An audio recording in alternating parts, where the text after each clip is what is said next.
শুধু তুই একটি কথা বলে আমি শেষ করব। আমরা কতটুকু মানতে পেরেছি, জানতে পেরেছি। আমরা সত্যবাদিতার মূর্ত প্রতীক জানি মুহাম্মদুর রাসূলুল্লাহ সাল্লাল্লাহু আলাইহি ওয়াসাল্লাম। আমরা আমানতদারিতার মূর্ত প্রতীক জানি মুহাম্মদুর রাসূলুল্লাহ সাল্লাল্লাহু আলাইহি ওয়াসাল্লাম। কিন্তু আমাদের বাস্তব জীবনে আমরা কতটা ধারণ করতে পেরেছি, আমরা কতটা সত্যতা রক্ষা করতে পেরেছি। আর আমিরা সাদিক দিতে হয়েছেন সেই ছোট্ট বয়সে, নবুয়তের পরে নয়, সেই ছোট্টবেলা থেকেই আমার নবী সত্য কথা বলেন, মিথ্যা কথা বলেন না, মিথ্যা পরিহার করেন। প্রতিটি জীবনের পরতে পরতে তার সত্য লিখিত। কিন্তু আমরা কি পেরেছি সত্যের উপর প্রতিষ্ঠিত থাকতে? অথচ আল্লাহ বলেছেন ওয়াকুলু কাওলান সাদীদা ইউসলিহ লাকুম আ'মালাকুম ওয়া ইয়াগফির লাকুম যুনুবাকুম ওয়াল্লাহু গফুরুর রহিম। আল্লাহ তার নবীর মাধ্যমে জানিয়েছেন, হে ঈমানদারগণ, তোমরা সত্যের উপর প্রতিষ্ঠিত থাকো। ওয়াত্তাকুল্লাহ, প্রথমে আল্লাহকে ভয় করো, তারপর সত্যের উপর প্রতিষ্ঠিত থাকো।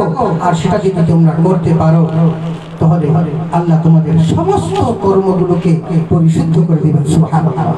আমরা সারাদিন কত কাজ করি, এই কাজগুলোকে পরিশুদ্ধভাবে গ্রহণ করে নেবেন, এই গ্যারান্টিটি আমার আল্লাহ তাআলা দিয়েছেন শুধু সত্যবাদিতার উপর প্রতিষ্ঠিত থাকার জন্য। কিন্তু আমরা কি সত্যবাদিতার উপর প্রতিষ্ঠিত আছি নাকি থাকি? আসুন একটা কমিটমেন্ট যে আমরা সারা জীবনের মধ্যে কখনো মিথ্যা কথা বলবো না। আমি চ্যালেঞ্জ দিয়ে বলতে পারি, একজন মানুষ যদি মিথ্যা পরিহার করতে পারে 90% অপরাধ থেকে, গুনাহ থেকে সে নিজেকে বাঁচাতে পারবে, এতে কোনো সন্দেহের অবকাশ নেই।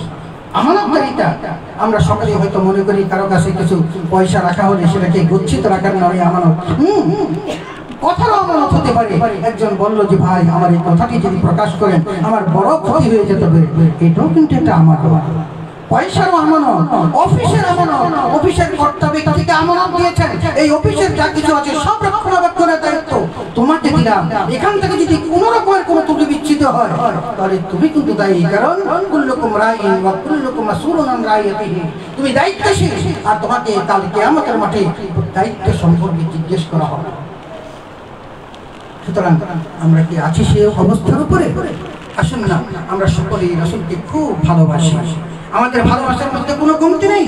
আর সেই ভালোবাসা পোষণ করি এ কারণে, কারণ আমার আল্লাহকে পেতে হলে, আমার জীবনের সকল গুনাহকে মাফ করাতে হলে আমার রাসূলের আনুগত্যতা লাগবেই। কারণ আমার আল্লাহ স্পষ্ট করে বলেছেন সূরা আলে ইমরানের 31 নম্বর আয়াতে, ইন কুনতুম তুহিব্বুনাল্লাহ ফাত্তাবিউনি ইউহিব্বুকুমুল্লাহ ওয়া ইয়াগফির লাকুম যুনুবাকুম ওয়াল্লাহু গফুরুর রহিম।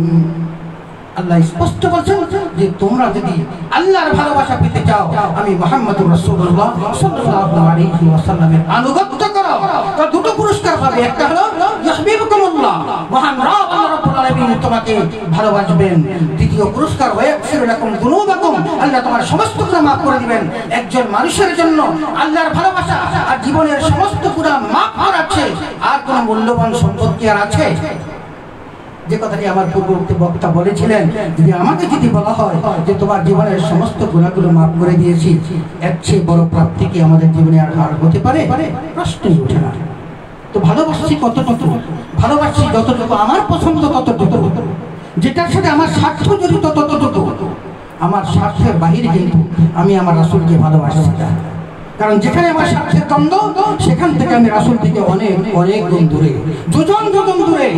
কারণ ওটা মানতে গেলে আমার স্বার্থের হানি হবে। এটা হলো আমাদের সবচেয়ে বড় দুঃখের বিষয়। আমি যদি রাসূল সাল্লাল্লাহু আলাইহি ওয়াসাল্লামকে সাহাবারা কেমন চোখে দেখতেন, কিভাবে তারা তাকে ফলো করতেন, কিভাবে তারা অনুসরণ করতেন। কোরআন নাযিল হয়েছে, দিক নির্দেশনা এসেছে, এই দিক নির্দেশনার বাইরে একটি জবর নুক্তা পেজ পরিবর্তন করার ক্ষমতা তাদের নাই। বাস্তব জীবনে তারা সেটা করে দেখিয়েছেন। এটা ছিল রাসূল আকরাম সাল্লাল্লাহু আলাইহি ওয়াসাল্লামের প্রতি আনুগত্যতার সবচেয়ে বড় নিদর্শন। একটু যদি উদাহরণ দিই, রাসূল আকরাম সাল্লাল্লাহু আলাইহি ওয়াসাল্লামকে হত্যা করার জন্য নাঙ্গা তলোয়ার নিয়ে মক্কার যুবকরা বাড়ির চতুর্দিকে দাঁড়ানো। রাসূলুল্লাহ সাল্লাল্লাহু আলাইহি ওয়াসাল্লাম হযরত আলীকে জাগা দেবেন। কারণটা কি? কারণটা হলো যে রাসূলকে তারা বিশ্বাস না করে, তার ধর্মের প্রতি তারা আসতে না পারে, কারণ 13টি বছর পার হয়ে গেছে। নবীর বয়স তখন 53 বছর। যখন তাকে হত্যা করতে আসলো তখন কিন্তু তার বয়স 53 বছর। ইসলামের বয়স তখন 13 বছর, নবুয়তের বয়স কিন্তু 13 বছর। সেই 13 বছর বয়সে আমার নবীকে তখন হত্যা করার জন্য আসলো। প্রকৃত বয়স তখন তার 53। তখন বুঝা গেল রাসূলের এই 13টি বছরের দাওয়াতি মিশনের সাথে তারা একমত হতে পারলেন না হত্যা করার জন্য। অসুস্থ ফিল করতেছে। রাসূল হযরত আলীকে জাগালেন, হে আলী, আলী তুমি উঠো, ঘুম থেকে উঠো। শরীর খারাপ লাগে নাকি? বললেন, হে আলী ঘুম থেকে উঠো। ঘুম থেকে উঠলেন, আলীকে শুধু একটা নিবেদন, আলী ফ্যানের কাছে এসে মক্কার মানুষের অনেক আমানত, একটু খেয়াল করবেন, মক্কার মানুষের অনেক আমানত আমার কাছে আছে। ঈমান আনে নাই কিন্তু বিশ্বাস করে মুহাম্মদ তাদের আমানতের খেয়ানত করবেন না, এই জন্য অনেক আমানত তার কাছে গচ্ছিত। বলেন, আলী আমার কাছে মক্কার মানুষের অনেক আমানত রক্ষিত, তুমি এই আমানতগুলো তাদের প্রত্যেকের হাতে পৌঁছে দিয়ে তুমি মদিনায় চলে এসো। আমি বাকি ঘটনাটাকে বলবো না। সাল্লাল্লাহু আলাইহি ওয়াসাল্লামকে হত্যা করবে, তিনি যে বাড়ি থেকে বাসা থেকে বেরিয়ে গেলেন, আর সেই তরবারির আঘাতগুলো যে তোমার গায়ের উপর আসবে, এই ভয়টা কি তোমার মধ্যে ছিল না? তুমি কি ভয় পাও না এক মুহূর্তের জন্য যে এই তরবারিগুলো তোমার গায়ের উপর পড়তে পারে? হযরত আলী সাফ দাঁড়িয়ে দিলেন, না আমি একটুও ভয় পাই নাই। কেন ভয় পেলেন দেখুন, তিনি বলেন, রাসূল সাল্লাল্লাহু আলাইহি ওয়াসাল্লাম যখন আমাকে বললেন, হে আলী মক্কার মানুষের আমানতগুলো তাদের বাড়ি বাড়ি পৌঁছে দিয়ে তুমি মদিনায় চলে এসো, রাসূলের জবান থেকে যখন মদিনার শব্দটি এসেছে আমি বুঝতে পেরেছিলাম কাফের মুশরিক যত শক্তিশালী হোক না কেন আমি আলীর একটি সাক্ষ্য স্পর্শ করতে পারবে না। এটা হলো তাদের ঈমান যে আল্লাহ রাসূল বলেছেন, হে আলী তুমি তাদের আমানতগুলো পৌঁছে দিয়ে মদিনায় চলে এসো। এই মদিনা শব্দটি যখন রাসূলের জবান থেকে এসেছে, এটা হলো তাদের বিশ্বাস যে না আমি আলী কোনো ক্ষতি এই তরবারি করতে পারবে না। এটা হলো বিশ্বাস, ঈমান। 12 বছরের আবু হুরায়রা রাদিয়াল্লাহু তাআলা আনহু 12 বছর বয়স রাসূলের দরবারে এসে ঈমান নিয়েছেন। মা কিন্তু কট্টরভাবে তার প্রতি ক্ষিপ্ত যে তুমি এই মুহাম্মদের ধর্ম ত্যাগ না করা পর্যন্ত আমি তোমাকে বাড়িতে ঢুকতে দেব। দুর্ভাগ্য, আবু হুরায়রার বাবা ছোট্টবেলায় মারা গিয়েছেন, মা তাকে কষ্ট করে লালন পালন করেছেন। আমি আলোচনা একেবারেই শেষ করে যাচ্ছি। মা তাকে কষ্ট করে লালন পালন করেছেন। আমি শুধু দেখাতে চাই তারা আমার রাসূলকে কেমন ভাবে তারা মানতেন এবং বিশ্বাস করতেন। তিনি রাসূলের দরবারে আসলেন, আবু হুরায়রা কাঁদতে কাঁদতে এসে বললেন, ইয়া রাসূলুল্লাহ আমার মা আমাকে বলেছে মুহাম্মদের দরবার ত্যাগ না করলে, ইসলাম ত্যাগ না করলে বাড়িতে ঢুকতে দিবে না। হে আল্লাহ রাসূল আমার মায়ের সাথে আমার সম্পর্ক গভীর, ছোটবেলা বাবা মারা গিয়েছেন, মা আমাকে বড় করেছেন, আমি আমার মাকে ছাড়তে পারবো না। আল্লাহ রাসূল তোমার কাছে অনুরোধ করি তুমি আমার মায়ের জন্য দোয়া করো, আমার মা যেন মুসলমান হয়ে যায়। হযরত আবু হুরায়রা এই কথা বলার পর রাসূল আকরাম সাল্লাল্লাহু আলাইহি ওয়াসাল্লাম ছোট্ট বাচ্চা 12 বছর বয়স, তার অনুরোধ কি ফেলতে পারেন? হযরত আবু হুরায়রা রাদিয়াল্লাহু আনহু বলার পর রাসূল আকরাম সাল্লাল্লাহু আলাইহি ওয়াসাল্লাম তার মায়ের জন্য দোয়া করতে হাত তুললেন। হাত তুলতে দেরি আবু হুরায়রা দৌড়াচ্ছেন, পিছন পিছন লোকজন দৌড়াচ্ছে, আবু হুরায়রা তুমি কোথায় যাচ্ছ, দাঁড়াও। আবু হুরায়রা বলে, আমাকে থামাইও না, আমি ছুটে গিয়ে দেখতে চাই আমার নবীর দোয়া কি আগে পৌঁছে না আমি আবু হুরায়রা আগে পৌঁছতে পারি। গিয়ে দেখেন মা দাঁড়িয়ে আছে ঈমান দেওয়ার জন্য। আবু হুরায়রা, আসো বাবা আসো, আসো আমি তোমার নবীর উপর ঈমান আনবো। কি বিশ্বাস! হাত তুলেছেন আবু হুরায়রা, বুঝতে পেরেছে আল্লাহর নবীর হাত বিফলে যাবে না। দৌড়াচ্ছেন আগে যে আমি আগে বুঝতে পারি নাকি আল্লাহর নবীর দোয়াটি আগে পৌঁছে, আমি গিয়ে দেখি। সুবহানাল্লাহ। এই ঈমান আনতে হবে, বিশ্বাস করতে হবে, এই বিশ্বাস করতে হবে। আমরা তো আমাদের স্বার্থের বাহিরে বিশ্বাস করতে চাই না। সাহাবায়ে কেরাম বিশ্বাস করেছেন, এভাবে বিশ্বাস করেছেন যে রাসূলের জবান থেকে যা বেরিয়েছে এটাই কোরআন, যা বেরিয়েছে এটাই হাদিস, আর এটার মধ্যেই কল্যাণ নিহিত। এটার মধ্যে যদি আসবে রাসূল থাকতে পারি তাহলে জান্নাত অবধারিত। এই বিশ্বাসটুকু আমাদের মধ্যে, রাসূল চলে গেছেন, কথা কি শেষ হয়ে গেছে? রাসূল চলে গেছেন, হাদিস কি উঠে গেছে? কিচ্ছু উঠে নাই, বরকরার আছে, কিয়ামত পর্যন্ত থাকবে। কারণ তারপরে কোনো নবী আসবেন না, শরীয়তের বিধান যেহেতু আর অন্য কোনো নবী আসবে না, এই নবীর বিধান কিয়ামত পর্যন্ত চালু থাকবে। সুতরাং কোরআন বিশুদ্ধ, হাদিস বিশুদ্ধ, নিষেধ করো, আমরা আমার রাসূলকে সাহাবায়ে কেরাম যেভাবে ভালোবাসি, নিষেধ করো, বেলাল নিষেধ করো দিয়া। তার আদর্শকে সেভাবেই গ্রহণ করি যেভাবে গ্রহণ করেছেন সাহাবায়ে কেরাম। আমরা যদি সেটা করতে পারি তাহলে আমাদের মুক্তির পথ সুগম হবে, জান্নাতে পেতে পারবো, লাভ করতে পারবো। আর যদি সেখানে আমরা দাঁড়াতে না পারি, থাকতে না পারি, আমাদের জন্য বিভীষিকাময় সেই জাহান্নাম অবধারিত হয়ে যাবে। আল্লাহ আমাদের সকলকে সেই জাহান্নাম থেকে হেফাজত করুন, জান্নাতমুখী করুন, আমাদের প্রত্যেকের জীবনকে সুন্দর করে গড়ে তোলার তৌফিক দান করুন। আজকে এই রবিউল আউয়ালে আমি আপনাদের অনুরোধ করব, কোরআন এবং হাদিসের আমলটাকে সাথে রেখে কোরআন এবং হাদিসকে ধারণ করে জীবনটাকে কাটিয়ে দেওয়ার চেষ্টা করুন। তাহলে আপনারাও সফল হবেন, সফল হবে এই দরবার। এই দরবারের সরকারের সর্বাঙ্গীন সফলতা কামনা করছি, আপনাদের সুস্বাস্থ্য দীর্ঘায়ু কামনা করছি। আপনাদের মসজিদে কেবলা আমাদের অত্যন্ত প্রিয় ভাজন আপনজন, আমরা অত্যন্ত ভালোবাসি। আমাদের ভালোবাসা আছে বলেই তো আমরা দৌড়িয়ে আসি, ভালোবাসা না থাকলে অনেক দরবার আছে ডাকে, আমরা কি সব দরবারে যাই? ইম্পসিবল। আমরা সব দরবারে যাই না, যেতে চাই না, যাওয়ার প্রশ্নই উঠে না। কারণ দরবারে পা রাখলে জবাবদিহিতার মুখোমুখি হতে হয়। তুমি কোথায় গিয়েছিলে, সেই দরবারে কি বলেছিলে, এটার সাথে ইসলামের কতটুকু সম্পর্ক আছে, এই জবাবদিহিতার মুখোমুখি হব। সেই কারণে ভালো দরবার বেছে দেওয়ার চেষ্টা করি, সেখানে দু একটি কথা বলার চেষ্টা করি। আল্লাহ তাআলা এই দরবারটাকে কায়েম রাখুন, আপনাদের সকলের সর্বাঙ্গীন সফলতা কামনা করে, দীর্ঘায়ু কামনা করে। আল্লাহ তাআলা আমাদের বিশাল কোভিড থেকে আমাদেরকে মুক্ত করেছেন, সেটার জন্য শুকরিয়া জ্ঞাপন করে আমি আমার বক্তব্য এখানেই শেষ করছি। আল্লাহ হাফেজ। আসসালামু আলাইকুম ওয়া রাহমাতুল্লাহি ওয়া বারাকাতুহু। অনেক ধন্যবাদ জানাচ্ছি ডক্টর আব্দুল কাদির স্যারকে। আসলে 10-15 মিনিট বক্তব্য স্যারদের জন্য কিছুই না, স্যাররা ঘন্টার পর ঘন্টা বক্তব্য দেন। বিশেষ করে এই উপরে যেটা নিষেধ করলাম, কি এখন এটা হচ্ছে কেন?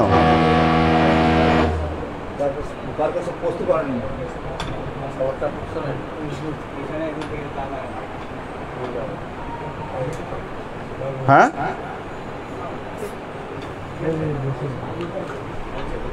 আচ্ছা,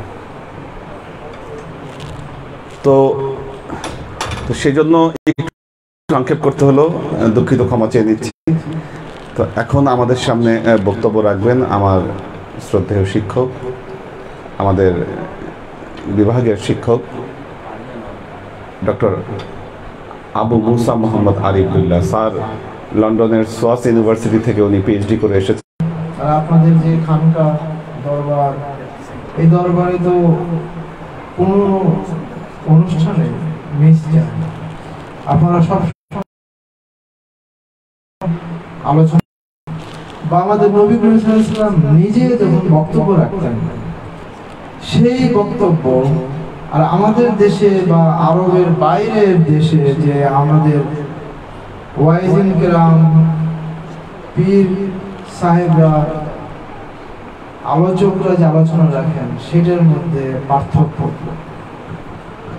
পার্থক্য হচ্ছে, মনে করেন কোরআনের ভাষা আরবের লোকেরা শোনার সাথে সাথেই তারা পুরোটা তারা বুঝতেন, অর্থ বুঝতেন এবং মর্ম অনুধাবন করতেন এবং সাথে সাথে কল্পে উঠে যেতেন। আমরা যখন কোরআন শুনি, আমাদের ভিতরে কি সেটা হয়? আমরা সরাসরি কোরআন বুঝতে পারি না।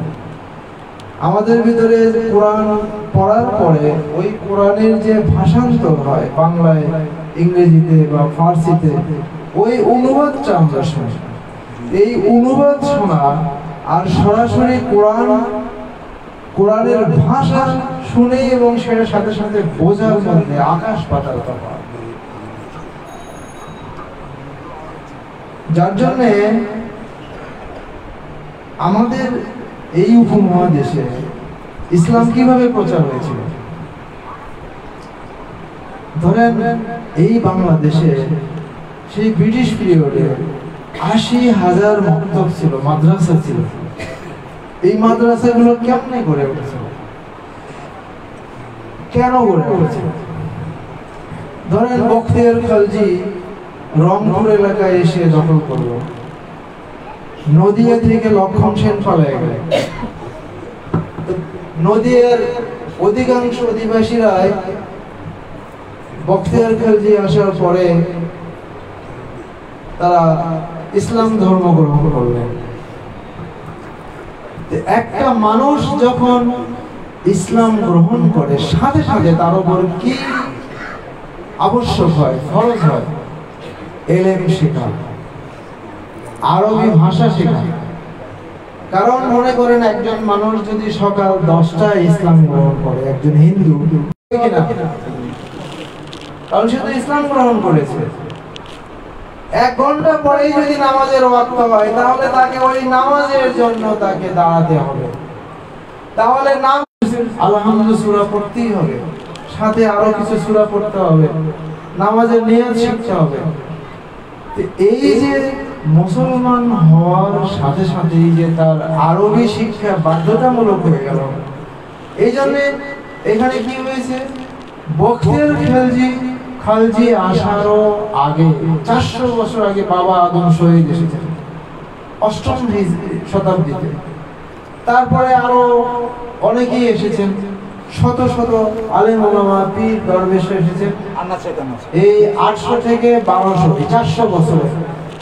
এনারা তখন এই সীমান্ত দিয়ে আসেন, তারা বিভিন্ন সওদাগরদের জাহাজে করে এই যে চট্টগ্রাম, সোনারগাঁ এইসব জায়গায় তারা যে বাণিজ্য করতে আসতো, এই বাণিজ্য জাহাজে এইসব পীর দরবেশরা আসতেন। তারা এসে ওই বন্দরগুলোতে তারা নেমে আশেপাশেই তারা খানকা দরগা স্থাপন করতেন এবং সেখানে মুসলমান হতো তাদের সংস্পর্শে এবং তাদেরকে কোরআন হাদিস শিক্ষা দিতেন, আরবি শিক্ষা দিতেন। এভাবে বাংলাদেশের যেখানেই দরবেশ আসে সেখানে মাদ্রাসা, মসজিদ। আর মাদ্রাসা নামাজ পড়া শিখলেই তো তাকে জামাতের সাথে নামাজ পড়তে হবে, তখন মসজিদ গড়ে উঠল, মসজিদ কেন্দ্রিক মাদ্রাসা গড়ে উঠল। তারপরে যখন মানে রাষ্ট্রীয়ভাবে যখন শাসকরা এই দেশ দখল করলেন, তখন রাষ্ট্রীয়ভাবে ইসলাম প্রতিষ্ঠিত হলো এবং তখন শাসকদের উপর দায়িত্ব করলো বিভিন্ন জেলায় জেলায় শাসক। তারা যেমন প্রশাসক নিয়োগ করেছেন, তারা ইমাম নিয়োগ করেছেন। এইভাবে আমরা এই উপমহাদেশে ইসলাম পেয়েছি। আর এখানে অন্য ধর্মের সাথে ইসলাম ধর্মের পার্থক্য, ইসলাম মানে আপনি ঈমান নেওয়ার সাথে সাথে আপনার উপর শিক্ষাও ফরজ হয়ে যায়। আপনি আরবি শিখেন, আপনি যে কোনো কিছু শিখবেন, মানে মুসলমান মানেই হচ্ছে শিক্ষা। আর যেখানেই মুসলমান সেখানেই মসজিদ, মাদ্রাসা, শিক্ষা প্রতিষ্ঠান থাকবে। এইটাই হচ্ছে আমাদের ইসলাম ধর্মের বিশেষত্ব। এখন এই যে দরবার, এই দরবারে আমি মনে করি যে আপনারা আরবি ভাষা সবার জন্য, আপনারা যারা বিশিষ্ট যারা মুরিদান আছেন, এখানে যারা আসেন রেগুলার, এই যে সপ্তাহে 3 দিন যে এখানে আলোচনা হয়, এর একদিন আধা ঘন্টা করে আরবি ভাষা শিক্ষা কোর্স করে। আরবি ভাষা খুবই সহজ ভাষা, খুব জটিল না।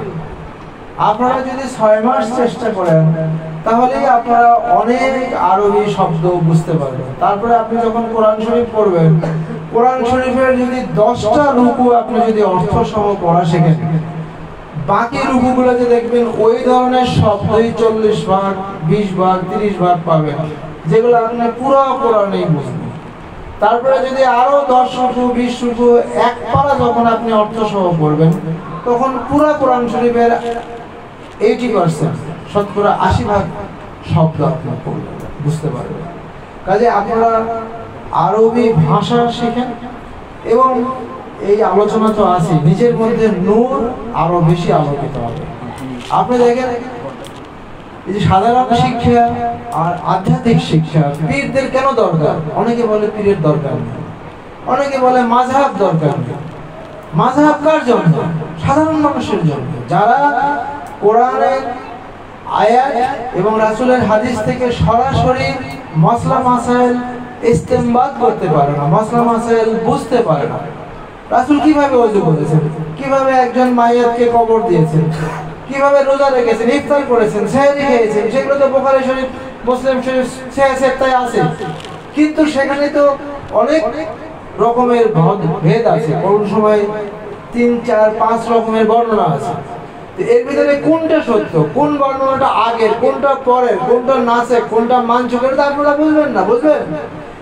এইগুলো যিনি মুস্তাহিদ, যিনি লক্ষ হাদিস সনদ সহ এই হাদিসের যে বর্ণনাকারী, এই বর্ণনাকারীদের জীবন সহ যিনি কমপক্ষে 1 লক্ষ হাদিস যিনি জানেন এবং পুরো কোরআন শরীফের শানে নজুল এবং ব্যাখ্যা সহ যিনি বোঝেন, উসুলে ফিকহ বোঝেন, এরকম 17টা বিদ্যায় যিনি পারদর্শী, তিনি হুজ্জাতুল ইসলাম, তিনি মুস্তাহিদ, তিনি আমাদের আবু হানিফা রাহমাতুল্লাহ আলাইহি, আমাদের 4 ইমাম। আপনি নিজে যদি এই ধরনের যোগ্যতা অর্জন করেন, আপনার জন্য কোনো মাযহাব মানা জরুরি না, আপনি নিজেই তো মুস্তাহিদ। আর সাধারণ মানুষ যারা এই সমস্ত বিষয় জানে না, তাদের জন্য মাযহাব মানা শুধু দরকারই না, ফরজ। যেভাবে নামাজ পড়া ফরজ, এই জন্য বলে লা মাযহাবিরা যেটা বলে ওরা আহম্মক।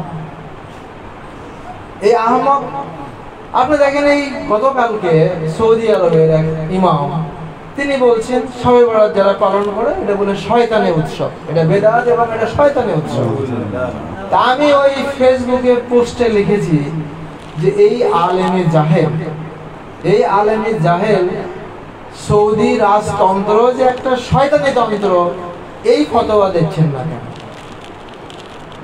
সৌদি রাজতন্ত্র শয়তানি তন্ত্র ইয়াজিদের থেকে আসছে, মুআবিয়া থেকে আসছে। এটা কি আমাদের খোলাফায়ে রাশিদিনে ছিল? এটা কি আমাদের নবীর সময় ছিল? তাহলে এই ইমাম ওই রাজতন্ত্রের পয়সা খেয়ে এই ইমামতি করতেছে আর ফতোয়া দিচ্ছে শবে বরাত শয়তানের কাজ। তুমি তো শয়তানের ভয়টা খেয়ে বেঁচে আছো। এইভাবে আমরা যেহেতু আজকে দিন থেকে দূরে সরে গিয়েছি, সামান্য ভাষা দিন নিয়ে আমরা বেঁচে আছি, এই জন্য এই শয়তানরা, এই লামাজাহাবিরা, এইসব আহলে হাদিসরা তারা আমাদের বিরুদ্ধে এই সমস্ত বিভ্রান্তি ছড়াচ্ছে। তারা আমাদের জ্ঞানের সীমা অনেক নিচে চলে গেছে।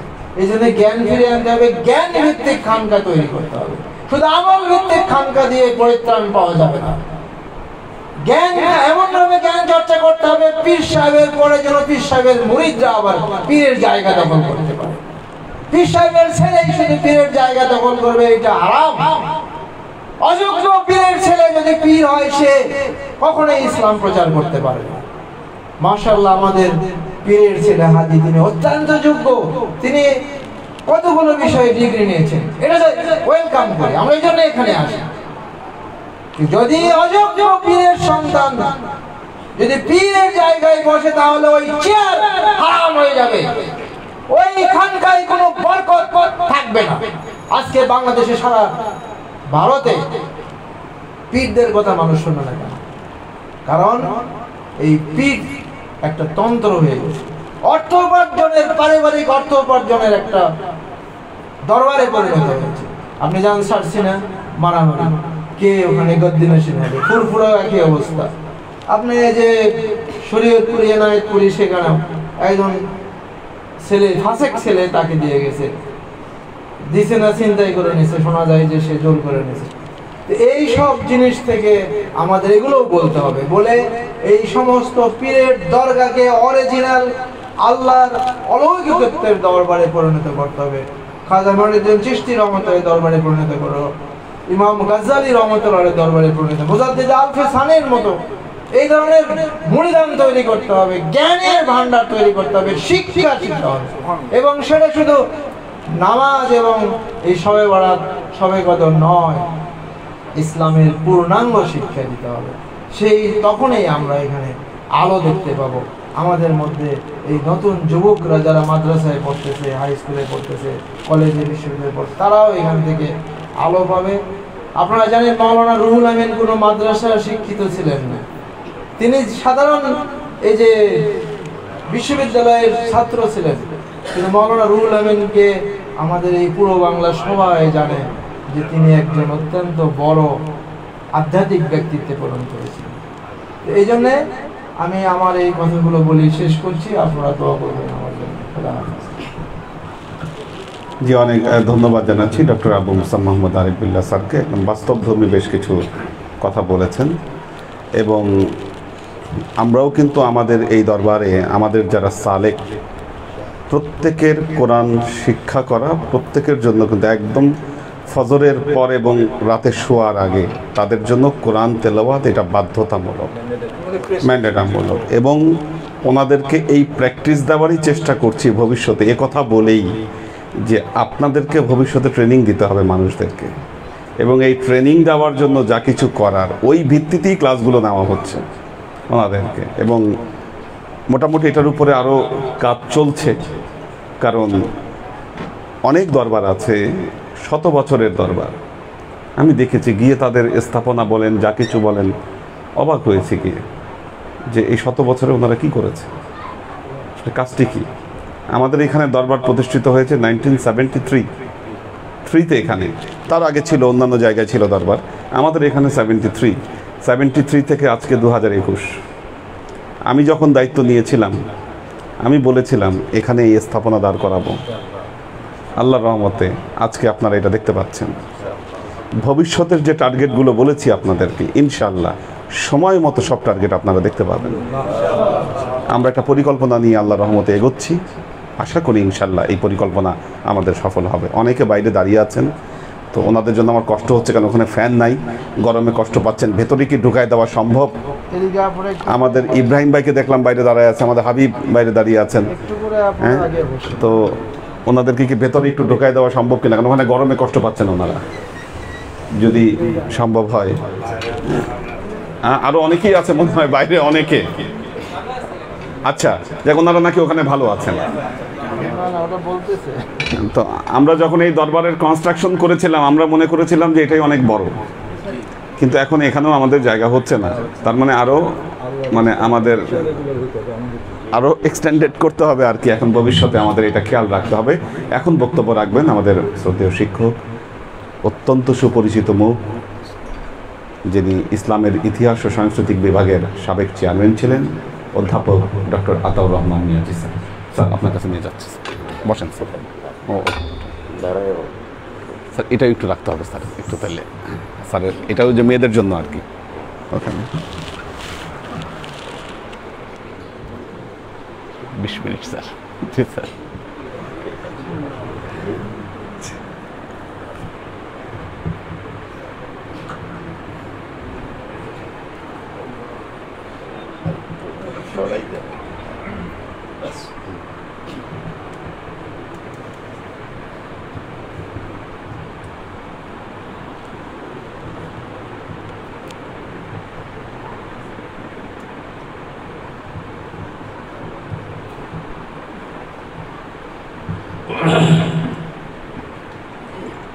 আসসালামু আলাইকুম ওয়া রাহমাতুল্লাহি ওয়া বারাকাতুহু।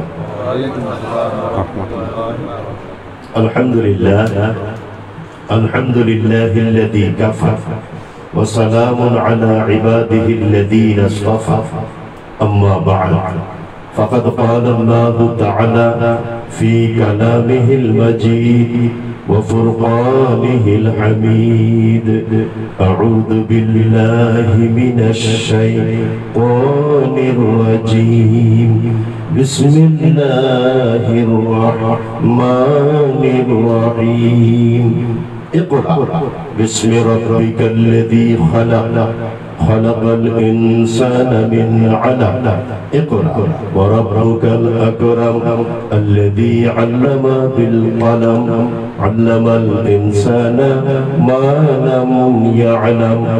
صدق الله مولانا العظيم وصدق رسوله النبي وحبيب الكريم ونحن على ذلك من الشاهدين والشاكرين والحمد لله رب العالمين. نحمده ونصلي ونسلم على حبيبه الكريم. أما بعد, আজকে এই মহা গুরুত্বপূর্ণ মাহফিল, প্রথমত এই দরবার শরীফের দায়িত্বশীল সম্মানিত পীর সাহেব কিবলা,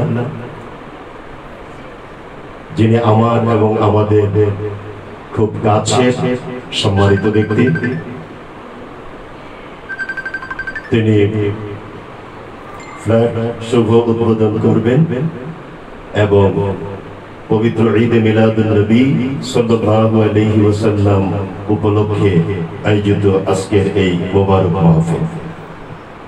মাহফিলে উপস্থিত সম্মানিত সভাপতি, মাহফিলের মধ্যমণি হযরত পীর সাহেব কিবলা, উপস্থিত হযরত উলামায়ে কেরাম,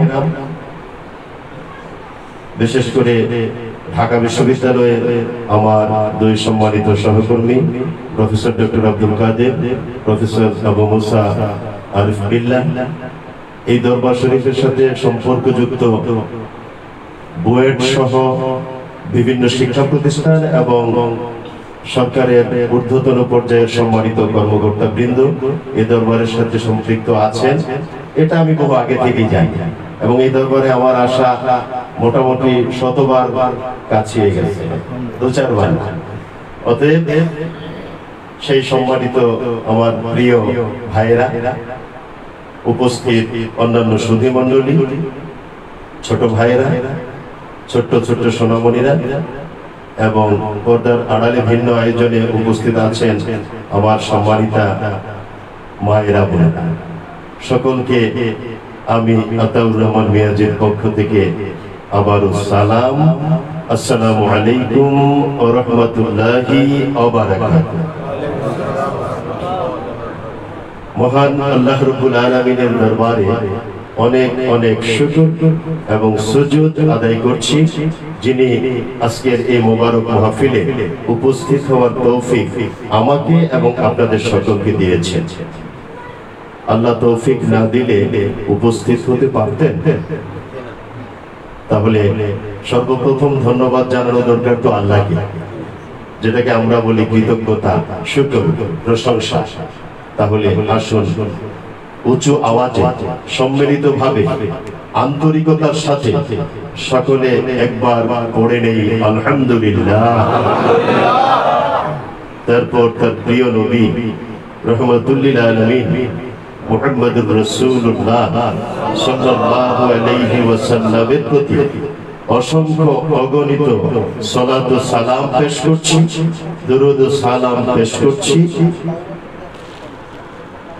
যাকে আল্লাহ রাব্বুল আলামিন এই রবিউল আউয়ালে এই পৃথিবীতে শুভ আগমনের সার্বিক ব্যবস্থা করে দিয়েছিলেন।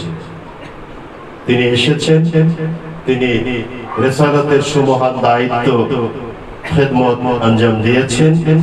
তিনি ইন্তেকালের পর রওজা মুবারকে হায়াতুন নবী হিসেবে আছেন। এতক্ষণ যা বললাম অনুমান করে বললাম না? ঠিক আছে। তাহলে সেই প্রিয়তম রাসূল রাহমাতুল লিল আলামিন সাল্লাল্লাহু আলাইহি ওয়াসাল্লামের উম্মত হিসেবে আমরা আমাদের পরিচয় দিতে গর্ববোধ করি, আনন্দ অনুভব করি, নাকি মনটা খারাপ লাগে? কোনটা? আনন্দ পাই না? আনন্দের মাত্রাটা কি খুব কম? সবচেয়ে বেশি, ঠিক কিনা জোরে বলো। ওয়া ইন্নাকা লাআলা খুলুকিন আযীম, সুবহানাল্লাহ। সুতরাং রাহমাতুল লিল আলামিন, শাহনশাহ মদিনা, বাদশাহ আম্বিয়া, হাবিবে কিবরিয়া, নবী দুজাহা, আহমদ মুজতাবা, মুহাম্মদ মুস্তাফা, হুজুর নূর, নূরুন আলা নূর, নূর মুজাসসাম, মুহাম্মদুর রাসূলুল্লাহ সাল্লাল্লাহু আলাইহি ওয়াসাল্লামের উম্মত হিসেবে নবীজির এই শুভ আগমনে আমরা সবচেয়ে বেশি আনন্দিত, সবচেয়ে বেশি খুশি। আর ওই কারণে এটাকে বলা হয়েছে ঈদে মিলাদুন নবী সাল্লাল্লাহু আলাইহি ওয়াসাল্লাম।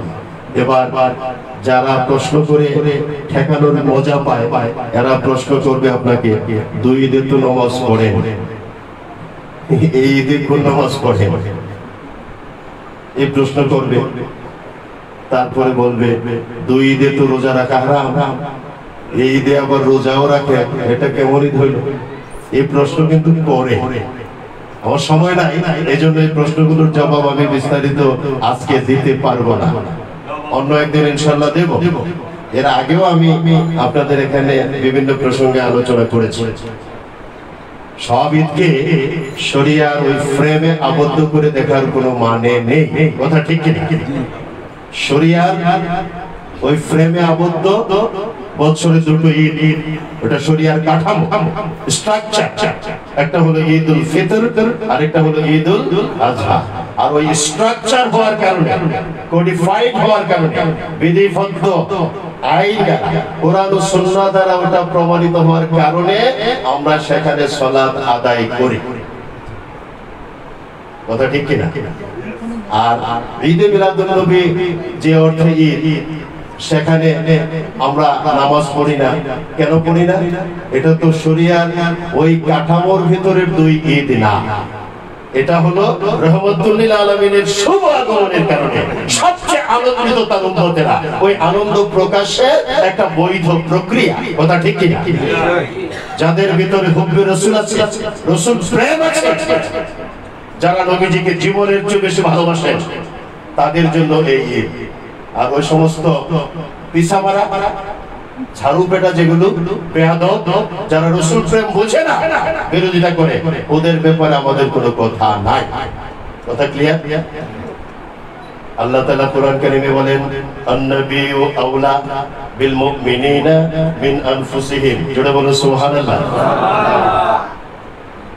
আল্লাহ তাআলার সম্পর্কে আল্লাহ বললেন, নাহনু আকরাবু ইলাইহি মিন হাবলিল ওয়ারিদ। মারহাবা। কথাটা কেন বললাম? 1 মিনিটে। আল্লাহর সাথে বান্দার সম্পর্ক। এই যে আমরা রুহানিয়াত চর্চা করি, তাসাউফ, সুফিবাদ, আমরা এই যে স্পিরিচুয়ালিজমের কথা বলি, সিনা বসিনা, আমরা যে একটু আগে আমাদের মুরব্বির কাছ থেকে শুনলাম, এখানে আমরা ক্লাস করি, শিখি। ওটা হলো এখানে অন্তরের সাথে এই অন্তরটাকে মিলিয়ে উপলব্ধি করার জন্য, এখানে ওটাকে স্থায়ী করার জন্য। ঠিক কিনা? জোরে বলো। ওই কথাটা এই এখান থেকে পাওয়া যায়। আল্লাহ বললেন, নাহনু আকরাবু ইলাইহি মিন হাবলিল ওয়ারিদ। বান্দা, তোমার সাথে আমার দূরত্ব কতটুকু জানো? ভালো করে শোনো। আল্লাহর সাথে আপনার আমার দূরত্ব কতটুকু? এই প্রশ্নের জবাবটা আল্লাহ দিলেন এখানে, নাহনু আকরাবু ইলাইহি মিন হাবলিল ওয়ারিদ। তোমার যে শাহরা, তার চেয়েও আমি আল্লাহ তোমার কাছে। সুবহানাল্লাহ। তাইলে আল্লাহর সাথে আমাদের দূরত্বটা হলো আল্লাহ আমাদের শাহরগের চেয়েও নিকটবর্তী। আর নবীদের সাথে আমাদের কতটুকু দূরত্ব বা সম্পর্ক, এটা আল্লাহ তাআলা কোরআন কারীমে বললেন এইভাবে, আন-নাবিয়্যু আওলা বিল মুমিনিনা মিন আনফুসিহিম। এই মুমিন, আমার প্রিয় বান্দা, তুমি তোমার কত কাছে, তোমার সাথে তোমার দূরত্ব কতটুকু? বলেন তো, আপনার সাথে আপনার দূরত্ব কতটুকু আছে নাকি? 1 মাইল, 2 মাইল, 3 কিলোমিটার, 1 ইঞ্চি, 1 সেন্টিমিটার, 0। ঠিক কি না? আন-নাবিয়্যু আওলা বিল মুমিনিনা মিন আনফুসিহিম। তোমার সাথে তোমার যে দূরত্ব, আমার হাবিবের সাথে তোমার দূরত্ব এর চেয়েও কাছে। তার মানে তুমি, তোমার সম্পর্ক 0, নবীজি তোমার এর চেয়েও কাছে। বিষয়টা কেমন হবে? তাহলে তাকে ভালোবাসতে হবে কেমন? তার শুভ আগমনে কেমন আনন্দটা আপনার প্রয়োজন, ওটা কি শরিয়ার স্ট্রাকচার দিয়ে বোঝানো যাবে? আর ওই জন্য এই ঈদ মানে ওই উপলব্ধির ঈদ, উপলব্ধির আনন্দ, রাসূল প্রেমের আনন্দ, রাসূলের সাথে উম্মতের ওই সম্পর্কের আনন্দ। ঠিক কিনা? অতএব ওই পটকা বইরা গিরা সবকিছু নামাজ দিয়া রোজা দিয়া বিচার করতে চাই না। কথা ঠিক? ঠিক। 2 ঈদে রোজা রাখা হারাম, এটা তোমাদের চেয়ে আমরা একটু কম জানি না, বরং বেশি জানি। আমরা দলিল প্রমাণ সহ জানি, আর তোমরা মুখস্থ জানো। আর এই ঈদে রোজা রাখেন কেন? কেন? ভালো করে শুনে নাও। যার আদর্শের অনুসরণের জন্য আমরা এখানে সমবেত, যেটা আল্লাহ তাআলা আমাদের উপর ফরজে আইন করে দিয়েছে, ফরজে কিফায়া না, ফরজে আইন, ম্যান্ডেটরি ফর অল। সেই রহমাতুল লিল আলামিন সাল্লাল্লাহু আলাইহি ওয়াসাল্লাম নিজে সপ্তাহে 2 দিন রোজা রাখতেন, সোমবার, বৃহস্পতিবার। মারহাবা। সোমবার, বৃহস্পতিবার। হযরত সাহাবায়ে কেরাম রিদওয়ানুল্লাহি তাআলা আলাইহিম আজমাইন যখন বিনীতভাবে জানতে চাইলেন যে এখানে একটা কথা মনে রাখবেন, একটা হলো প্রশ্ন করা ঠেকানোর জন্য, আরেকটা হলো বিনীত ভাবে জানতে চাওয়া, নিজে জানি না বুঝি না ওটা জানার জন্য বোঝার জন্য। দুইটা কি এক? কাট্টা কাফেররা নবীজিকে প্রশ্ন করতো ঠেকানোর জন্য, আর সাহাবায়ে কেরাম প্রশ্ন করতেন না, জানতে চাইতেন অত্যন্ত আদরের সাথে, নিজেরা জানেন না ওটা জানার জন্য। সাহাবায়ে কেরাম বিনীতভাবে জানতে চাইলেন, ইয়া রাসূলুল্লাহ, ইয়া হাবিবাল্লাহ, আপনি সপ্তাহে 2 দিন সোমবার এবং বৃহস্পতিবার রোজা রাখেন, আমরাও তো রাখতে পারি, এটার হাকিকতটা কি, সিগনিফিকেন্ট কি, গুরুত্বটা কি? নবীজি বললেন, শোনো, সোমবার আমার আল্লাহ আমাকে এই পৃথিবীতে প্রেরণ করেছেন। ব্যক্তি যে কোয়ালিটি, তার সাথে শব্দ বাক্য ভাষা ব্যবহার করতে হয় ওইভাবে। কথা আমরা এটা বুঝছি। আল্লাহ ওই জন্য শব্দ ভাষা এগুলো ওইভাবে, বাক্যগুলো ওইভাবে কোরআন কারিমে চমৎকার ভাবে বলে দিয়েছেন। ওয়ামা আরসালনাকা ইল্লা রাহমাতাল লিল আলামিন। আরসালনাকা, আপনাকে, ইয়া রাসূলুল্লাহ, ইয়া হাবিবাল্লাহ, আপনাকে আমি আল্লাহ প্রেরণ করলাম। আল্লাহ তো ওইভাবে অন্যান্যদের মতো বলতেই পারতেন। আব্দুল্লাহর ঘরে, আমিনার গর্ভে নবীজি ছিলেন, তিনি জন্মগ্রহণ করলেন, তোমরা দেখালো, শুনালো, জেনালো। এই বিষয়টাকে আল্লাহ এইভাবে বলেন না। নবীজি যত বড় ভাবে, আল্লাহ তাআলা ঠিক ওই বড় কোয়ালিটির ভাষা দিয়া কোরআন কারিমে বলেছেন, ওয়ামা আরসালনাকা ইল্লা রাহমাতাল লিল আলামিন। ইয়া রাসূলুল্লাহ, ইয়া হাবিবাল্লাহ, আপনাকে প্রেরণ করি নাই, করেছি একমাত্র রাহমাতুল লিল আলামিন। قد جاءكم من الله نور وكتاب مبين। আর জোরে বলুন সুবহানাল্লাহ। Of course, জাআকুম, তোমাদের নিকট এসেছেন, শুভ আগমন করেছেন। এই যে আমরা যে কারণে আনন্দ, জাআকুম, শুভ আগমন করেছে তোমাদের নিকট, জন্মগ্রহণ করেছেন আল্লাহ ওইভাবে বলেন নাই। আল্লাহর ভাষাটা কোরআন কারিমে কিভাবে আল্লাহ তার হাবিবের সাথে ব্যবহার করেছেন, আমাদের ওটা বুঝে বুঝে আরো সর্বোচ্চ সতর্কতা অবলম্বন করে ওইভাবে চমৎকার সম্মান দিয়ে ভালোবাসার চূড়ান্ত বহিঃপ্রকাশ ঘটিয়ে রহমতুল লিল আলামিনের ব্যাপারে কথা বলতে হবে। কথা ঠিক কিনা? সরাসরি আল্লাহ থেকে দুটো ব্যাপার বলা হলো। নাম্বার 1 নূর, নাম্বার 2 কিতাবুম মুবিন। নূর আহলে সুন্নাত ওয়াল জামাত মানানা সকলে এই বিষয়ে একমত। না যে আপনার রহমাতুল লিল আলামিন মুহাম্মদুর রাসূলুল্লাহ সাল্লাল্লাহু আলাইহি ওয়াসাল্লাম। কিতাবুম মুবিন আল কুরআনুল কারীম। যারা নূরকে কোরআন কারীম বলতে চান, কিতাবুম মুবিনকে কোরআন কারীম বলতে চান, তাদের কথার দ্বারাও আমি আপনাকে কয়েক সেকেন্ডে প্রমাণ করে দিতে পারি নূর হলেন রহমাতুল লিল আলামিন। সুবহানাল্লাহ। কারণ নবীজি হলেন প্র্যাকটিক্যাল কোরআন, বাস্তব কোরআন, কোরআনের বাস্তব নমুনা মুহাম্মদুর রাসূলুল্লাহ সাল্লাল্লাহু আলাইহি ওয়াসাল্লাম। যেটা প্রফেসর আব্দুল কাদের আলোচনাতে একটু বলেছিলেন, বুখারীতে সুস্পষ্টভাবে বিস্তারিত বর্ণনা আছে। রাসূল করিম সাল্লাল্লাহু আলাইহি ওয়াসাল্লামের ইন্তেকালের পরে কয়েকজন বিশিষ্ট সাহাবী রিদওয়ানুল্লাহি তাআলা আলাইহিম আজমাইন, তারা উম্মুল মুমিনিন হযরত আয়েশা সিদ্দিকা রাদিয়াল্লাহু তাআলা আনহার কাছে গেলে বিনীতভাবে জানতে চাইলেন, উম্মুল মুমিনিন, নবীজির জীবন চরিত্র সম্পর্কে আমাদেরকে মেহেরবানি করে কিছু বলেন।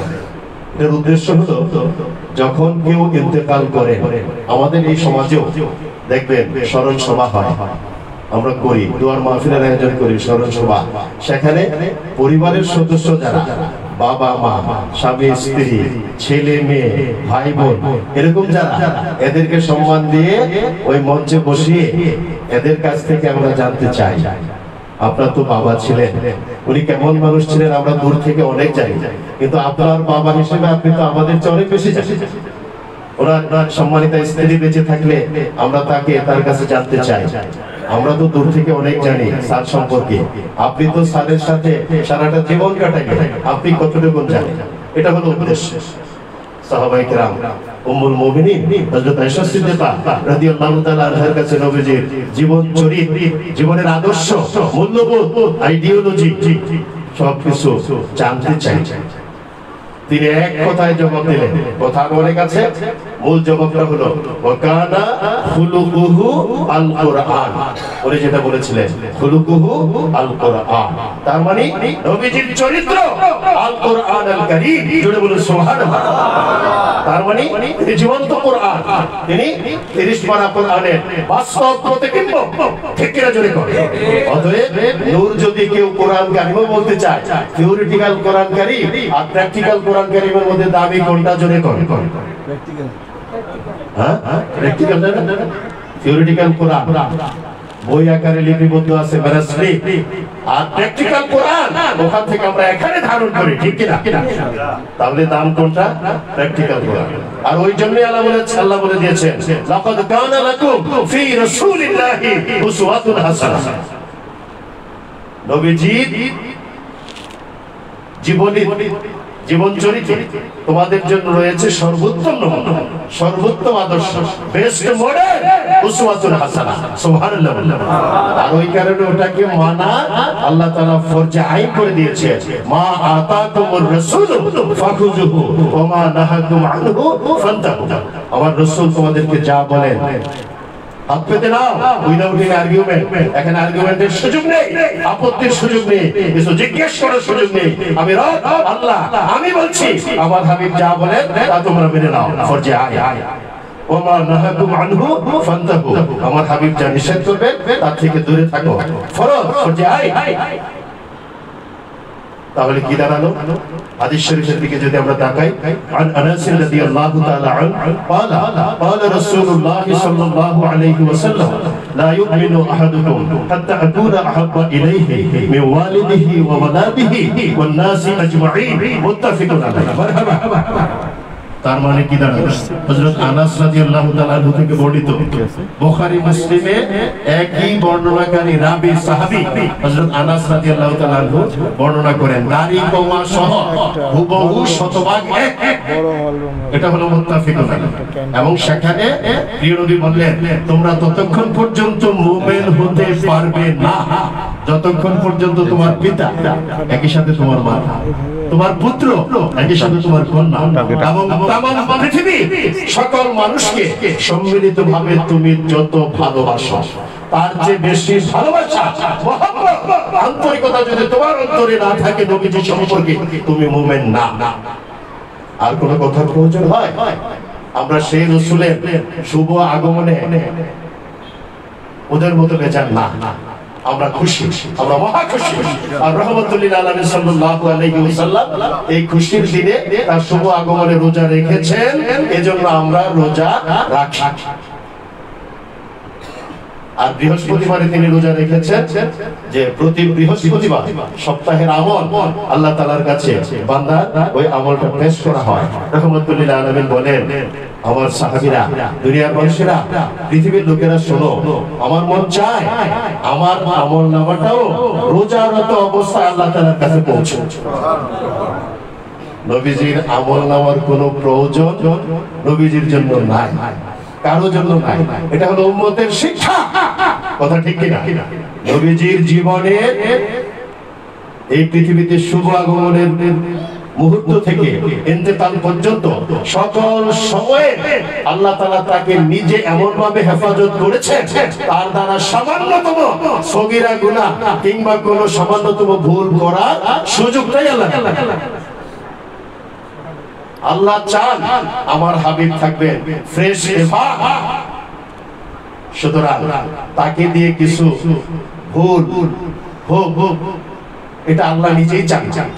আল্লাহ যার হেফাজতের দায়িত্ব নিয়েছেন, তার দ্বারা ওইগুলো তো কল্পনাই করে, তারপরেও তিনি এটা বলতেন যে আমার আমলনামাটা আল্লাহ তাআলার কাছে রোজারত অবস্থায় পেশ করা হোক, এটা আমি চাই। তিনি ইস্তিগফার করতেন দৈনিক কমপক্ষে 70 বার। বুখারীর বর্ণনা, বুখারী, মুসলিম, তিরমিজির বর্ণনা কমপক্ষে 100 বার, কখনো কখনো 1000 বারের চেয়ে বেশি ইস্তিগফার করতেন। তুবু ইলাল্লাহি তাওবাতান নাসুহা। উম্মুল মুমিনিন হযরত আয়েশা সিদ্দিকা রাদিয়াল্লাহু তাআলা আনহা বললেন, ইয়া রাসূলুল্লাহ, ইয়া হাবিবাল্লাহ, আপনার হেফাজতের দায়িত্ব নিলেন স্বয়ং আল্লাহ, আপনার দ্বারা সামান্য তো ভুলভ্রান্তি করার সুযোগ নাই, তাহলে আপনার ইস্তিগফারের দরকারটা কি? সুবহানাল্লাহ। নবীজি বলেন, আয়েশা, তুমি কি চাও না আমি আল্লাহর বিনীত শুকরগুজার বান্দা হিসেবে নিজেকে প্রমাণ করি? সুবহানাল্লাহ, সুবহানাল্লাহ। আমার গুনাহ হয় না, কিন্তু আমি তো আল্লাহর সবচেয়ে অনুগত বান্দা, আল্লাহর শ্রেষ্ঠ বান্দা। আমার আনুগত্যের মাত্রাটা হবে শ্রেষ্ঠ। আর ওই জন্য আমি ইস্তেগফার করি।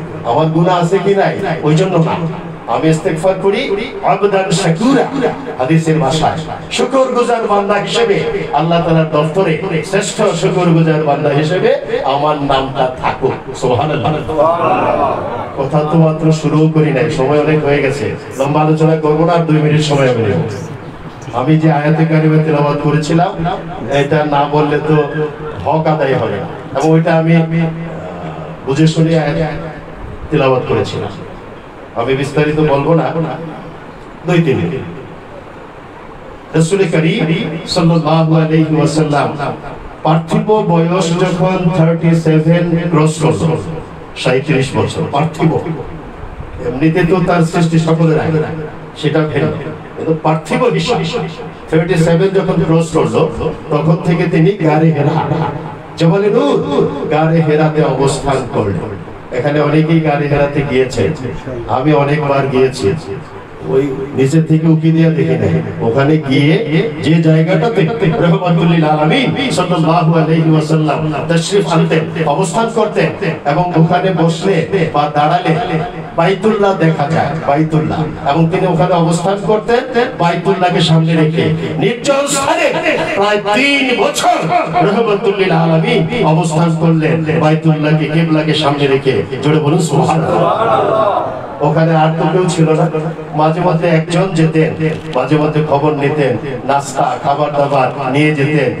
তখন তো আর এরকম রকেট ছিল না, ট্রেন ছিল না, গাড়ি ছিল না, রাস্তাও এত স্মুথ ছিল না, তখন তো ছিল পাহাড়, মরুভূমি, বুঝতেই পারে। সেই মক্কাতুল মুকাররমা মা খাদিজাতুল কুবরা রাদিয়াল্লাহু তাআলা আনহা নিজের বাড়ি থেকে রাহমাতুল লিল আলামিনের জন্য নাস্তা খাবার নিয়ে হেঁটে হেঁটে ওই জামালে নূরের নিচে যেতেন না, ওখান থেকে গারে হেরা পর্যন্ত নিজে কষ্ট করে উঠতেন। নবীজির খবর নিয়ে নাস্তা পানি ইত্যাদি দিয়ে আবার ওখান থেকে নেমে বাড়িতে আসতেন। কি স্যাক্রিফাইস করেছেন স্বামীর জন্য। আমার মায়েরা বোনেরা, এখান থেকে আপনাদের শিক্ষা নেওয়ার ব্যাপার আছে, স্বামীর জন্য স্ত্রীর স্যাক্রিফাইস কেমন হওয়া উচিত। আর স্বামীরাও আনন্দে আত্মহারা হওয়ার কিছু নাই, কেবল স্ত্রীরাই স্যাক্রিফাইস করবে আর আপনারা পাচন দিয়ে পেটাইবেন। পাচন বোঝেন না? গ্রামে আছে ওই যে গরু হাল চাষ করতে গিয়ে যে ডান্ডাটা, ওইটাকে আমাদের এলাকায় বলে পাচন। অনেক হাজবেন্ড আছে অত্যন্ত জঘন্যভাবে স্ত্রীর উপর অন্যায় অত্যাচার নির্যাতনের স্টিম রোলার চালায়, আছে না? এমনটা করা চরম অন্যায়। ময়দানে হাসরে জবাবদিহি করতে হবে। আল্লাহ বলে দিয়েছেন, হুন্না লিবাসুল লাকুম ওয়া আনতুম লিবাসুল লাহুন্না, এরা তোমাদের পোশাক, তোমরা এদের পোশাক, সমানে সমান। সুতরাং একের জন্য অন্যের স্যাক্রিফাইস হতে হবে সমানে সমান। তো যেটা বলছিলাম, তার এই স্যাক্রিফাইসের কারণে আল্লাহ রাব্বুল আলামিন হযরত জিবরাইল আলাইহিস সালামকে প্রেরণ করলেন, যাও আমার হাবিবকে গিয়ে আমি আল্লাহ তাআলার পক্ষ থেকে সালাম দিয়ে শুভ সংবাদটা জানিয়ে দাও, আমি আল্লাহ খাদিজার স্যাক্রিফাইসের কারণে আল্লাহ নিজে সালাম জানিয়েছি। সুবহানাল্লাহ। বিস্তারিত আর বললাম না। এই যে সালাম জানাইলেন কিসের জন্য, এটা হলো আমাদের শিক্ষা। এখানে প্রায় 3 বছর নবীজি অবস্থান করলেন নির্জনে। কেন? সুফিরা নির্জনে কেন থাকে? ওই পরিবেশটা কেন তাদের প্রয়োজন, কেন তারা পছন্দ করে? রাহমাতুল লিল আলামিন সরওয়ারে কায়নাত মুফাখখারে মওজুদাত মুহাম্মদুর রাসূলুল্লাহ সাল্লাল্লাহু আলাইহি ওয়াসাল্লাম ওইটা আমাদেরকে প্র্যাকটিক্যালি শিখিয়েছেন। রাহমাতুল লিল আলামিন রাসালাত প্রাপ্তির আগে, অফিসিয়ালি আনুষ্ঠানিকভাবে রাসালাত প্রাপ্তির আগে, কোরআন কারীম প্রাপ্তির আগে আল্লাহ তাআলা 3 বছর মুরাকাবা মুশাহাদাত ওই নির্জন পরিবেশকে রাহমাতুল লিল আলামিনের জন্য সিলেক্ট করে দিয়েছে। এই যে প্রিপারেশন মুরব্বি যেটা বলে, অফকোর্স আমি ওই কথাটাই বলছি। তাহলে বোঝা গেল একটা ভালো কিছু পাওয়ার জন্য একটা পরিবেশ লাগে, প্রিপারেশনটা ওইরকম হতে হয়, এবং তখনই আল্লাহ তাআলা আপনাকে ওই নিয়ামত পাওয়ার ব্যবস্থা করে দেন। নবীজি নিয়ামত পেলেন, সূরা আল আলাকে প্রথম 5খানা আয়াতে কারিমা যা আমি তেলাওয়াত করেছিলাম প্রথম অবতীর্ণ হলো, ইকরা বিসমি রাব্বিকাল্লাযী খালাক, খালাকাল ইনসানা মিন আলাক, ইকরা ওয়া রাব্বুকাল আকরাম আল্লাযী আল্লামা বিল কলম, আল্লামাল ইনসানা মা লাম ইয়ালাম। জোরে বলুন মারহাবা। এর ব্যাখ্যা আমি বলবো না, আমি শুধু অর্থটা সংক্ষেপে বলবো, কেন বললাম ওইটা বলবো। ইকরা, দেখো আল্লাহ তো যে কোনো একটা কিছু দিয়ে শুরু করে দিতে পারে। এত কিছু কোরআন কারীমের ভিতরে যদি আপনি দেখেন, আপনাদের এখানে তো মাশাআল্লাহ সপ্তাহে 3 দিন এর উপর ক্লাস হয়, কোরআন, সুন্নাহ, হাদিস এবং ফিকহ সব মিলে। তো আপনারা তো বুঝতেছেন কোরআন কারীমের ভিতরে কত কিছু আছে। এটা জীবন বিধান, কমপ্লিট কোড অফ লাইফ আমাদের জন্য কোরআন, কোরআনের জন্য আমরা না, আমাদের জন্য কোরআন আমাদের জীবনকে কিভাবে কি করব। আর কোরআনের বাস্তব নমুনা হলেন রাহমাতুল লিল আলামিন, যিনি আমাদেরকে দেখিয়ে দিয়েছেন কোরআনের দ্বারা আমাদেরকে কি করা উচিত, তিনি কিভাবে করেছেন আমরা সেভাবে। এত গুরুত্বপূর্ণ জিনিস থাকতে প্রথমে শুরু করলেন ওই যে আরিফ বিল্লাহ সাহেব যেটা বললেন সেই কথাটা, ইকরা পড়ো পড়ো পড়ো। বলতে তো পারতেন নামাজ পড়ো, যে নামাজ ফার্সি শব্দ, সালাত আদায় করো, আপনি মুসল্লা এটা তো বলেছেন। মাইক চলে না নিচে, এই কথাটা প্রথম বলতে পারতেন না? মাইক হলো কই? উনি এটা বলেন নাই। আল্লাহ তাআলা সবচেয়ে গুরুত্ব দিয়ে যে শব্দটা প্রথম ওয়াহী হিসেবে নবীজির কাছে পেশ করলেন সেটা হলো ইকরা। ইকরা পড়ো। কি পড়বা? আলিফ বা তাসা, ক খ গ ঘ, এ বি সি ডি, না অন্য কিছু? হাট্টি মাটি টিম, মাঠে পারে ডিম, খাড়া দুইটা সেই সিংহ আছে, ডিম পারে মাঠেও থাকে, মাঝে মাঝে উড়ালো দেয়। কি পড়বে তুমি? আল্লাহ একেবারে ক্যাটাগরিক্যালি বলে দিলেন বিসমি রাব্বিকাল্লাযী খালাক, পড়ো তোমার রবের নামে। এজন্য আমরা কোরআন কারীম তেলাওয়াতের শুরুতেই বলি বিসমিল্লাহির রহমানির রহিম। আর শয়তানকে দূর করার জন্য স্থায়ীভাবে আমরা প্রথমে পড়ি আউযু বিল্লাহি মিনাশ শাইতানির রাজিম। ঠিক না? ব্যাখ্যা করা। তাইলে এই যে তোমার রবের নামে পড়ো, যিনি সৃষ্টি করেছে। সুবহানাল্লাহ। ইকরা বিসমি রাব্বিকাল্লাযী খালাক, খালাকাল ইনসানা মিন আলাক। আল্লাহ তাআলা ইনসান সৃষ্টি করেছেন আলাক থেকে। কি থেকে? আলাক, জামাত রক্তবিন্দু। ইকরা ওয়া রাব্বুকাল আকরাম, পড়ো তোমার ওই মহামহিম রবের নামে যিনি সবচেয়ে বড়। আল্লাহ বুঝিয়ে দিলেন এখানে তুমি হলো লর্ড থেকে, আলাক থেকে, তার মানে তোমার কোয়ালিটিটা যে সর্বনিম্ন পর্যায়ে আলাক থেকে তুমি, আর তোমার রব তিনি তোমার স্রষ্টা রব্বুল আলামিন। ইকরা ওয়া রাব্বুকাল আকরাম আল্লাযী আল্লামা বিল কলম। আল্লাহ তাআলা তোমাদেরকে শেখালেন কলমের সাহায্যে। আল্লামাল ইনসানা মা লাম ইয়ালাম, আল্লাহ শিখিয়েছেন তা যা তোমরা এত পূর্বে জানতে না। যা জানতা না ওইটাই তো গায়েব, কথা ঠিক কিনা জোরে করেন। নবীজির কাছে তো প্রথম দিনই গায়েবের মেসেজ দিয়া ওহী অবতীর্ণ হইল। তো যে সমস্ত ছাগল পাগলরা কয় নবীজি গায়েব জানে, কতদূর জানে? ওগো ধইরা আমি খারাপ কিছু বলবো না, আইনা ভালো মতো বুঝাই দিয়ে করে বলা দরকার এই যে দেখো। আরে নবী, নবুয়ত, নবী মানেই তো গায়েবকে খবর দেনে ওয়ালা। অদৃশ্যের খবর যিনি দেন তিনিই তো নবী। আপনি তো তাইরে লাইনে না খাইলে খা না খাইলে না খা দৌড় দিয়া যা, এটা তো আপনি আগেই জানেন। কোরআন কারীম আপনাকে ওটা শেখাবে, নবী আপনাকে ওটা শেখাবে, আল্লাহ তাআলার পক্ষ থেকে শেখাবে তা যা তুমি আগে জানতে না। তোমার জীবনের জন্য ওটা অপরিহার্য, কিন্তু তুমি জানতে না আগে। ওই গায়েবের খবরটাই আল্লাহ তাআলার পক্ষ থেকে রহমতুল লিল আলামিন আমাদেরকে দিয়েছেন। ঠিক কিনা জোরে বলে। শেষ কথা যেটা আমি এখানে যেটা বলতে চাইলাম, আল্লাহ রব্বুল আলামিন নামে পড়ো। নবীজি রহমতুল লিল আলামিন এই বিষয়টা স্পষ্ট করার জন্য অন্যান্য নবী রাসূল পয়গম্বরদের যে অবস্থান আর আমাদের নবীজির অবস্থানটা যে কোন পর্যায়ে, ওই কথাটা কয়েক সেকেন্ডে বলা অতীব জরুরি। আল্লাহ তাআলা নিজের পরিচয়টা দিলেন সূরা আল ফাতিহার 1 নম্বর আয়াত, আলহামদুলিল্লাহি রাব্বিল আলামিন।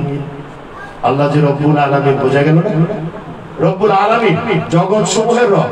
আল্লাহ বলেন নাই রব্বুল আলম, রব্বুল আলম, রব্বুল মুমিনিন, রব্বুল ইনসান। আল্লাহ এরকম কিছু খণ্ডিত বলেন নাই। আল্লাহ সামগ্রিকভাবে বলেছেন রব্বুল আলামিন।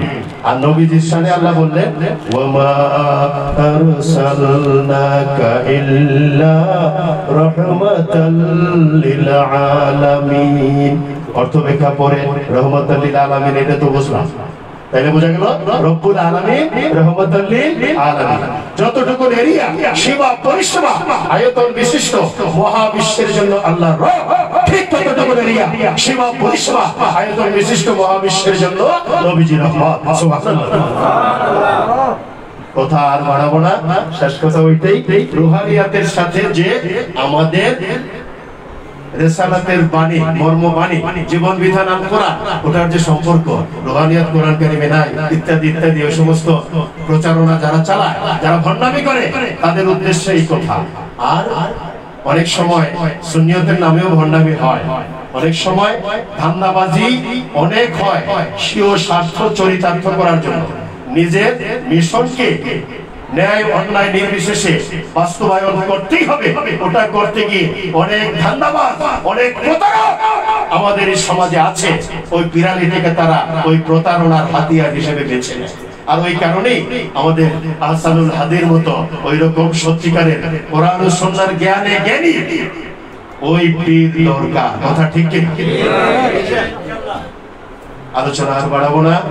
আল্লাহ তাআলা আমাদেরকে বিষয়গুলো বুঝে বুঝে আমল করার তৌফিক দিন, ঈমানকে মজবুত ভাবে ধারণ করার তৌফিক দিন, সহিহ আকীদার উপর কায়েম থাকার তৌফিক দিন, এবং সত্যিকারের আমল নবীজি যেভাবে করে গেছেন ওইভাবে করার তৌফিক দান করুন। আমিন সুম্মা আমিন। ওয়া আখিরু দাওয়ানা আলহামদুলিল্লাহি রাব্বিল আলামিন। আসসালামু আলাইকুম ওয়া রাহমাতুল্লাহি ওয়া বারাকাতুহু।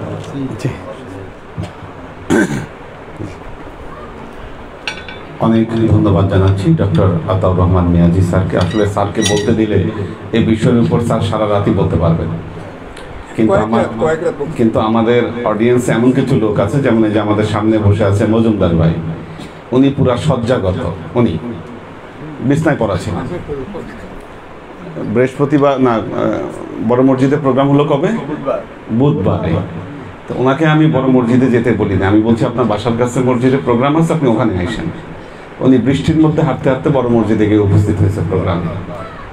তো আমি বললাম আপনি এত কষ্ট করে এখানে আসলেন কেন? পরে ওই মসজিদেও উনি প্রোগ্রামে অ্যাটেন্ড করলেন এবং খাওয়া দাওয়া করতে পারেন না, কিন্তু ওখানে দেখলাম যে বসে উনি আল্লাহর রহমতে ভালোই খাওয়া, অনেক ভালোই আল্লাহর রহমত। এটা একটা মানে মিরাকেল। আজকে আবার সারাদিন উনি এখানে, আমি এই জন্য ওনার দিকে বারবার তাকাচ্ছি যে কি অবস্থা। আমাদের ওখানে বসে আছেন আলী আকবর ভাই,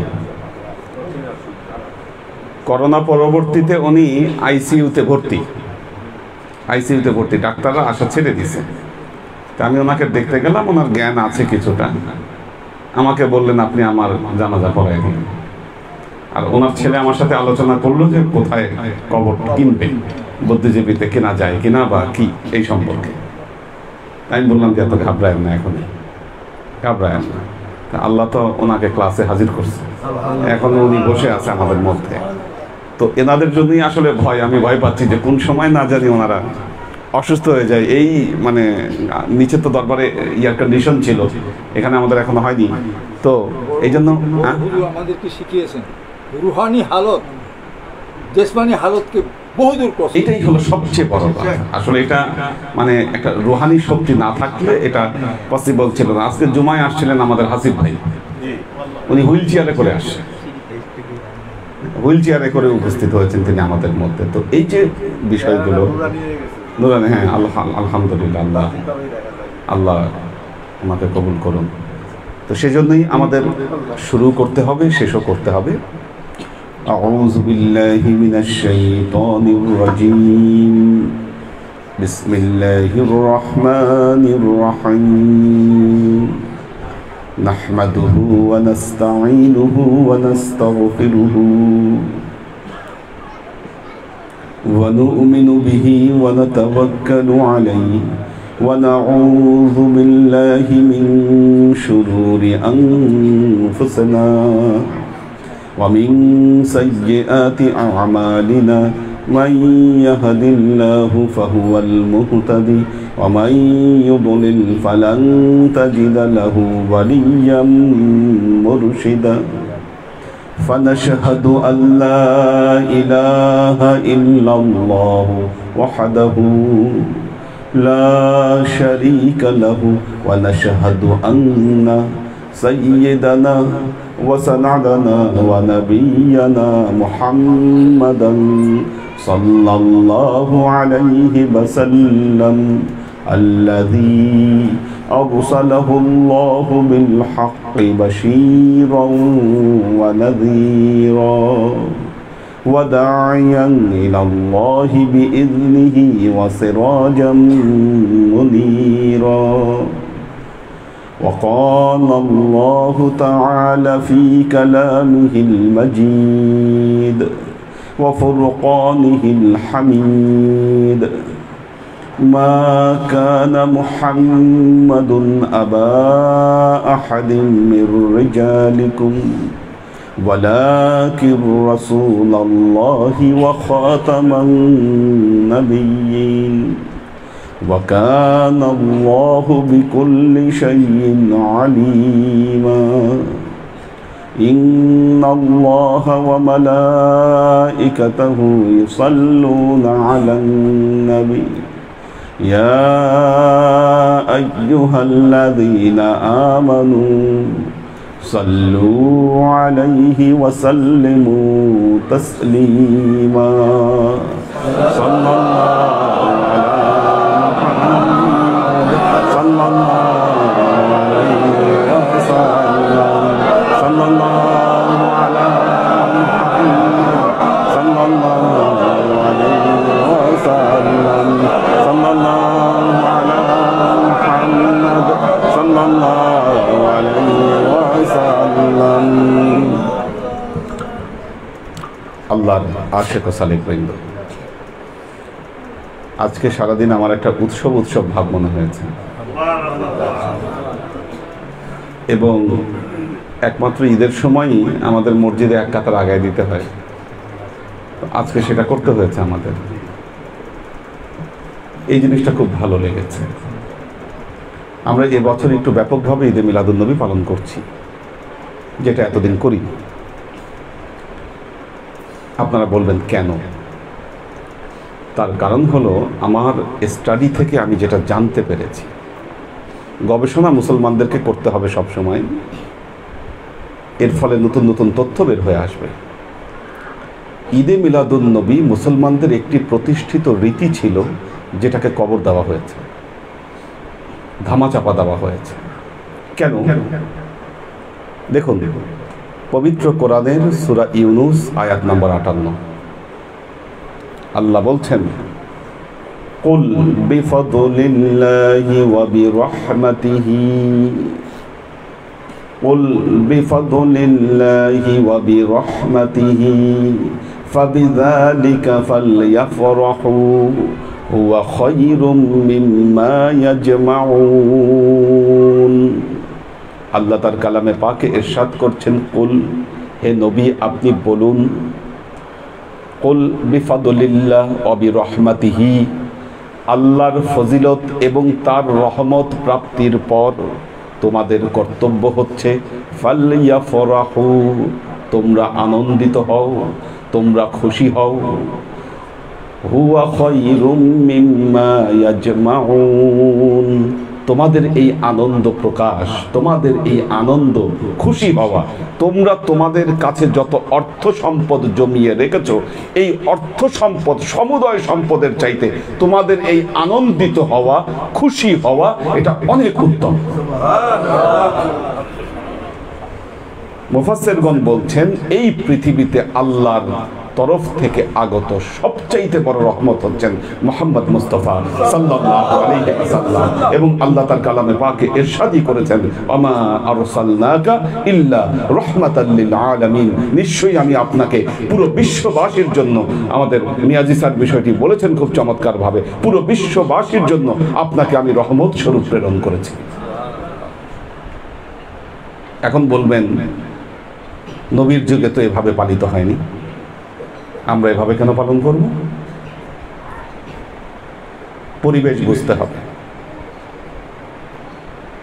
নবীর জামানায় বসবাসকারী একজন ব্যক্তি বা আদম আলাইহিস সালামের যুগে বসবাসকারী একজন ব্যক্তি, তাকে যদি আপনি এই পরিবেশে এনে ছেড়ে দেন, সে কি বলবে? এটাই জান্নাত। কি সে বলবে? এটাই জান্নাত।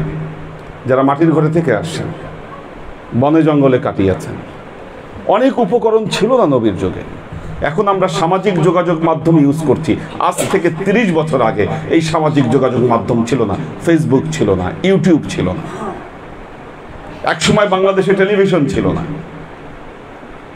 এখন ট্রানজিস্টার ছিল। এখন এই যে ফেসবুক, ইউটিউব, আপনি যদি এটাকে হারাম ফতোয়া দিয়ে বসে থাকেন, বেদাত ফতোয়া দিয়ে বসে থাকেন, আর এটাকে কাজে না লাগান, ইহুদি খ্রিস্টানরা বসে থাকবে তাদের প্রচারণার জন্য। কিন্তু যে মাওলানারা ঈদে মিলাদুন নবীকে বেদাত ফতোয়া দিচ্ছেন, তারা কিন্তু এই ফেসবুক, ইউটিউব এগুলাতে আমাদের চাইতে অনেক বেশি সরব। এগুলা কিন্তু বেদাত না। তাহলে দেখুন, ঈদে মিলাদুন নবী যদি আমরা পালন করি তাহলে কি হবে, পালন না করলে কি হবে? ঈদে মিলাদুন নবী পালন করার প্রয়োজন এই কারণে, আজকে ঈদে মিলাদুন নবীকে কেন্দ্র করে স্যাররা বক্তব্য দিলেন, আপনারা নবী সম্পর্কে অনেক কিছু জানতে পারলেন। এটা যদি না হতো তাহলে কি আমরা এতগুলো কথা জানতে পারতাম? সারা পৃথিবীতে স্যাররা জানেন, পুরো পৃথিবীতে স্যাররা ঘুরে বেড়ান। কেন ঘুরে বেড়ান? এই যে স্যার সাউথ কোরিয়া যাচ্ছেন বা সাউথ কোরিয়া তিনি যাবেন, পৃথিবীতে যত বড় বড় মনীষী আছে তাদের সবাইকে নিয়ে সারা ওয়ার্ল্ডে সেমিনার, সিম্পোজিয়াম অনুষ্ঠিত হয় কোনো একজন ব্যক্তিকে নিয়ে। সেখানে কি করা হয়? আর্টিকেল দেওয়া হয়। আমরা যখন আর্টিকেল দেই, আর্টিকেল সেখানে অ্যাকসেপ্ট করলে তখন সেখানে আমাদের যাওয়া হয়। তাহলে পৃথিবীর এত মনীষীদেরকে নিয়ে এত আলোচনা হবে, আমার নবী মুহাম্মদ মুস্তাফা সাল্লাল্লাহু আলাইহি ওয়াসাল্লামকে নিয়ে বিশেষ আলোচনা হবে, এটা কি তিনি দাবি করতে পারেন না? আপনি যে বলছেন ঈদে মিলাদুন নবী পালন করেনি, দেখুন আল্লামা জালালউদ্দিন সুয়ুতী রাহমাতুল্লাহ আলাইহি উনি ওনার রিসালে হুসনে মাকসাদ সেখানে উনি বর্ণনা করেছেন, আল্লাহর নবী তিনি যখন নবুয়াত প্রাপ্তি হলেন, নবুয়াত প্রাপ্তির পর আল্লাহর নবীর জন্ম দিবসকে স্মরণ করে রাসূলুল্লাহ সাল্লাল্লাহু আলাইহি ওয়াসাল্লাম নিজের আকিকা নিজে সম্পন্ন করেছিলেন। ওয়া আন কাতাদা রাদিয়াল্লাহু তাআলা আনহু, এটা বিখ্যাত হাদিস। কাতাদা রাদিয়াল্লাহু তাআলা আনহুর রিওয়ায়াতে বর্ণিত, সুইলা রাসূলুল্লাহ সাল্লাল্লাহু আলাইহি ওয়াসাল্লাম আন সিয়ামি ইয়াউমি ইসনাইন, আল্লাহর নবীকে সোমবারে রোজা রাখার ব্যাপারে প্রশ্ন করা হলো, ইয়া রাসূলুল্লাহ আপনি কেন সোমবারে রোজা রাখেন? আল্লাহর নবী উত্তর দিলেন, ইয়াউমা ওয়ালিদতু ইয়াউমা বুইসতু, আমি এই জন্য এই দিনে রোজা রাখি, ইয়াউমা ওয়ালিদতু, এই দিনে আল্লাহ আমাকে সৃষ্টি করেছেন, এই দিনে আল্লাহ আমাকে এই পৃথিবীর বুকে প্রেরণ করেছেন, এর শুকরিয়া স্বরূপ, ওয়া ইয়াউমা উনজিলা ইলাইয়া, এই দিনই আমার উপর প্রথম ওহী নাজিল হয়েছে, এই শুকরিয়া স্বরূপ আমি সোমবারে রোজা রাখি। কেন? আল্লাহ আমাকে ওই দিন তৈরি করেছেন, আল্লাহ সৃষ্টি করেছেন, এমনকি দুনিয়ায় প্রেরণ করেছেন। এই শুভ আগমন উপলক্ষে আমি কি করি? এই সোমবারে রোজা রাখি। দেখুন পবিত্র কোরআনে আল্লাহ বলছেন হযরত ঈসার ভাষায়, না, হযরত ঈসা বলছেন সালামুন আলাইয়া ইয়াউমা ওয়ালিদতু, সালামুন আলাইয়া ইয়াউমা আমুতু ওয়া ইয়াউমা উবআসু হাইয়া, সালামুন আলাইয়া ইয়াউমা ওয়ালিদতু ওয়া ইয়াউমা আমুতু ওয়া ইয়াউমা উবআসু হাইয়া।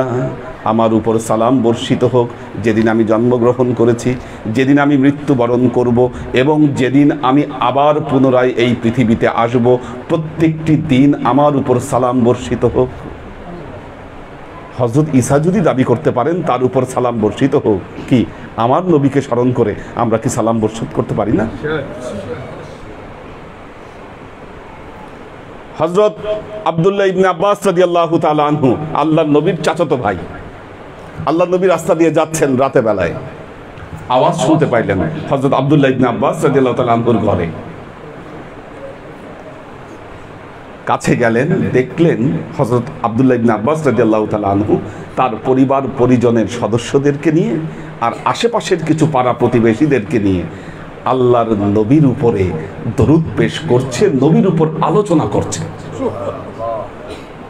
ফাদাখালা আলাইহি রাসূলুল্লাহ সাল্লাল্লাহু আলাইহি ওয়াসাল্লাম, আল্লাহর নবী হযরত আব্দুল্লাহ ইবনে আব্বাস রাদিয়াল্লাহু তাআলা আনহুর ঘরের মধ্যে ঢুকলেন এবং জিজ্ঞাসা করলেন, কি করছিলা ইবনে আব্বাস? বললেন, ইয়া রাসূলুল্লাহ, আপনার কথা আলোচনা করছিলাম আমার পরিবার পরিজন নিয়ে এবং আপনার উপরে আমরা দরুদ ও সালাম পেশ করছিলাম। আল্লাহ নবী বললেন, ইবনে আব্বাস,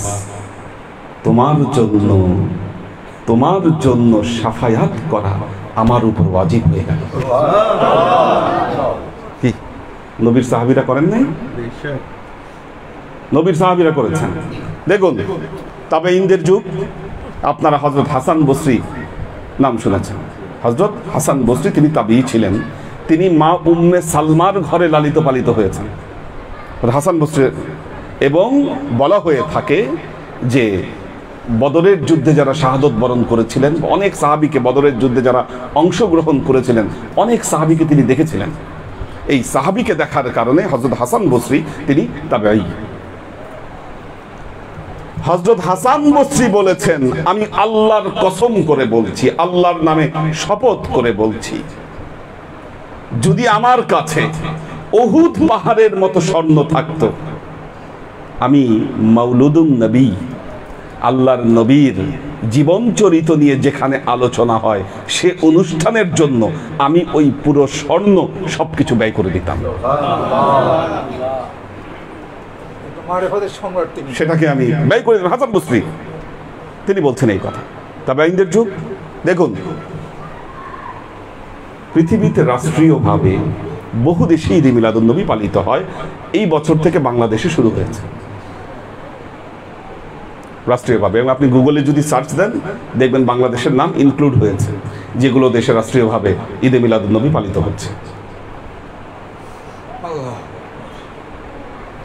রাষ্ট্রীয়ভাবে ঈদে মিলাদুন নবী পালনের প্রথম ইতিহাস পাওয়া যায় আব্বাসী শাসনামলে। খলিফা হারুনুর রশিদের সময় এই 12ই রবিউল আউয়ালকে কেন্দ্র করে রাসূলুল্লাহ সাল্লাল্লাহু আলাইহি ওয়াসাল্লামের রওজায় দরুদ খানি এবং দোয়ার ব্যবস্থা তিনি করেন সর্বপ্রথম। এগুলো সব হিস্টোরিক্যাল ডকুমেন্ট আমার কাছে আছে। প্রথম শুরু হয়। দ্বিতীয়ত আরো ব্যাপকভাবে শুরু করেন আব্বাসী শাসন আমলের একজন প্রশাসক, স্যার আমি নাম শুনেছি, স্যার আরো ভালো বলতে পারবেন, আল মুইজ্জু ফি দীনিল্লাহ।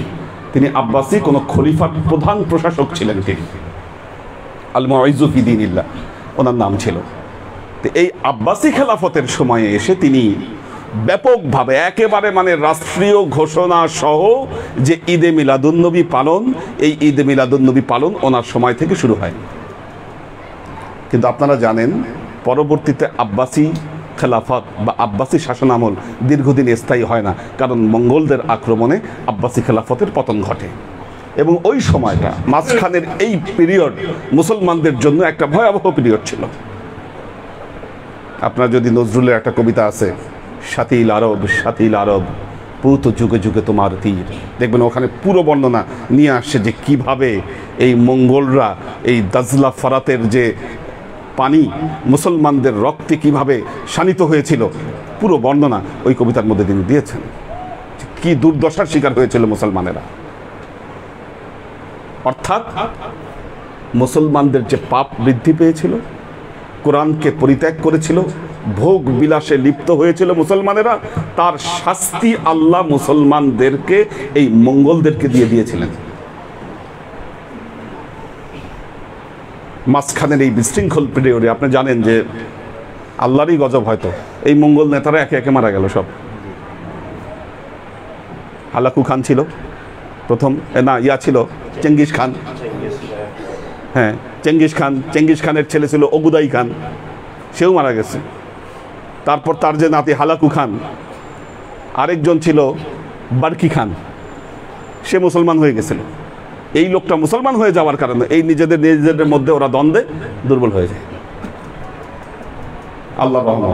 তার কিছু পরে ওসমানিয়া শাসন প্রতিষ্ঠিত হয় এবং 650 বছর, প্রায় 600 বছর সারা পৃথিবীতে দাপটের সাথে ওসমানিয়ারা শাসন করে যায়। আমি কথাগুলো বলছি কেন, আমাদের ইতিহাস জানা দরকার। আমরা যদি ইতিহাস না জানি, সত্যকে আমরা বের করে আনতে পারবো না। পুরো ওসমানিয়া শাসন আমলে ওসমানিয়া শাসক যারা ছিলেন তারা প্রত্যেকে ছিলেন আশিকে রাসূল। মুহাম্মদ মুস্তাফা সাল্লাল্লাহু আলাইহি ওয়াসাল্লামের আশিক ছিলেন প্রত্যেকে।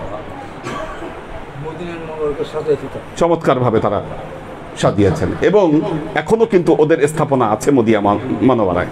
আল্লাহ নবীর যে মেন রওজার, আপনারা পুরনো যারা হজ করেছেন তারা একদম ক্লিয়ার, আপনারা যেটা দেখেছেন ওটা সম্পূর্ণ ওসমানিয়াদের করা।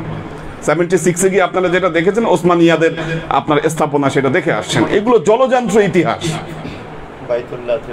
বাইতুল্লাহতে এখনো আছে, ওই চুক্তি অনুযায়ী ওদেরকে রেখে দিতে হবে নির্দিষ্ট সময় পর্যন্ত, ভাঙতে পারবে না।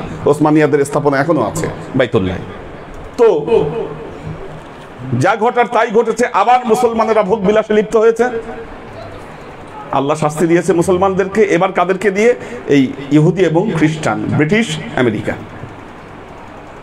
প্রথম বিশ্বযুদ্ধের পর ওসমানিয়া সাম্রাজ্যের পতন ঘটে, এই সালতানাতের পতন ঘটে। আর পতন ঘটার পর আমাদের কেবলা ভূমিগুলা ইহুদিদের হাতে, খ্রিস্টানদের দখলে চলে যায়। আপনি জানেন যে তখন ব্রিটিশরা বাইতুল মুকাদ্দাসে তাদের উপনিবেশ গড়ে তোলে এবং বাইতুল্লাহকে দখল করা সম্ভব নয় এটা জানে। এটা সম্ভব নয় জানার পরেও তারা কি করে? ব্রিটিশ গুপ্তচর লরেন্সকে আরব দেশে পাঠিয়ে তুর্কিদের বিরুদ্ধে বিপ্লব গড়ে তোলে এবং তাদের পুতুল সরকার আরব দেশে বসায়, যার ফলে পৃথিবীতে প্রতিষ্ঠিত হয় তখন থেকে ওহাবি মতবাদ। প্রথম বিশ্বযুদ্ধের আগে কেউ কোনোদিন বলেনি, চ্যালেঞ্জ করে বলছি, আজকে বিতর্ক করছেন আপনি ঈদে মিলাদুন্নবী জায়েজ কি না জায়েজ, দেখেন তো আমাদের 4 ইমামের, স্যার যে 4 ইমামের কথা বললেন, কেউ এই ফতোয়া দিছেন কিনা যে ঈদে মিলাদুন্নবী পালন করা বেদাত? কি দেখেন, আমি তো রেশনালি চ্যালেঞ্জ করছি আপনাদেরকে, মানে ঝোঁকের উপর কথা বলবেন না। এই যে শবে বরাত নিয়ে আমি একটা পোস্ট দিয়েছি, স্যার জানেন এই ঘটনা, স্যার খুব ফাইট করছেন আমার সাথে। যখন এই পোস্ট দিয়েছি সমানে তো আমাকে চ্যালেঞ্জ করা শুরু করছে। আমি বললাম 4 ইমামের প্রত্যেকেই তো শবে বরাতের পক্ষে কথা বলছেন। তখন আবার আমাকে চ্যালেঞ্জ করছে যে কই থেকে পাইছেন আপনি? একেবারে সবগুলা কোথায় 4 ইমামের কি বক্তব্য, এই বক্তব্য তুলে ধরেছি, প্রত্যেকে শবে বরাতের পক্ষে কথা বলেছে। 20 শতাব্দীর আগে কেউ বলেননি আল্লাহর নবীর উপর দরুদ পড়া যাবে না, এটা বেদাত। কেউ বলেননি শবে বরাত করা যাবে না, এটা বেদাত। কেউ বলেননি ঈদে মিলাদুন নবী পালন করা যাবে না, এটা বেদাত। কেউ বলেননি নামাজের পরে সম্মিলিত মোনাজাত করা যাবে না, এটা বেদাত। কেন আজকের দিনে এই কথাগুলো উচ্চারিত হচ্ছে? এখন আমাদেরকে এমনভাবে আমাদেরকে শেষ করে দেওয়া হয়েছে, আমরা ঈদে মিলাদুন নবী পালন করতে ভয় পাই। ঈদে মিলাদুন নবীকে কেন্দ্র করে অনুষ্ঠান হয়, সেখানে আমরা মিলাদুন নবী নিয়ে কোনো আলোচনা করব, এটাও আলেমরা ভয় পায়। না খাইছে আমরা আবার বেদাতি না বলে কেউ।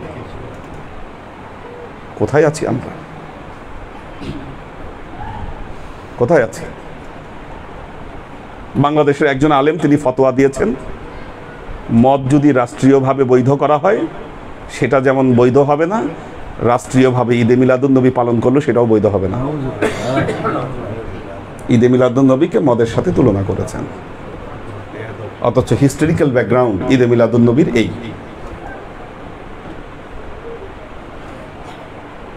আল্লাহর আশিক ও সালেক বৃন্দ, প্রবলেমটা কোথায়?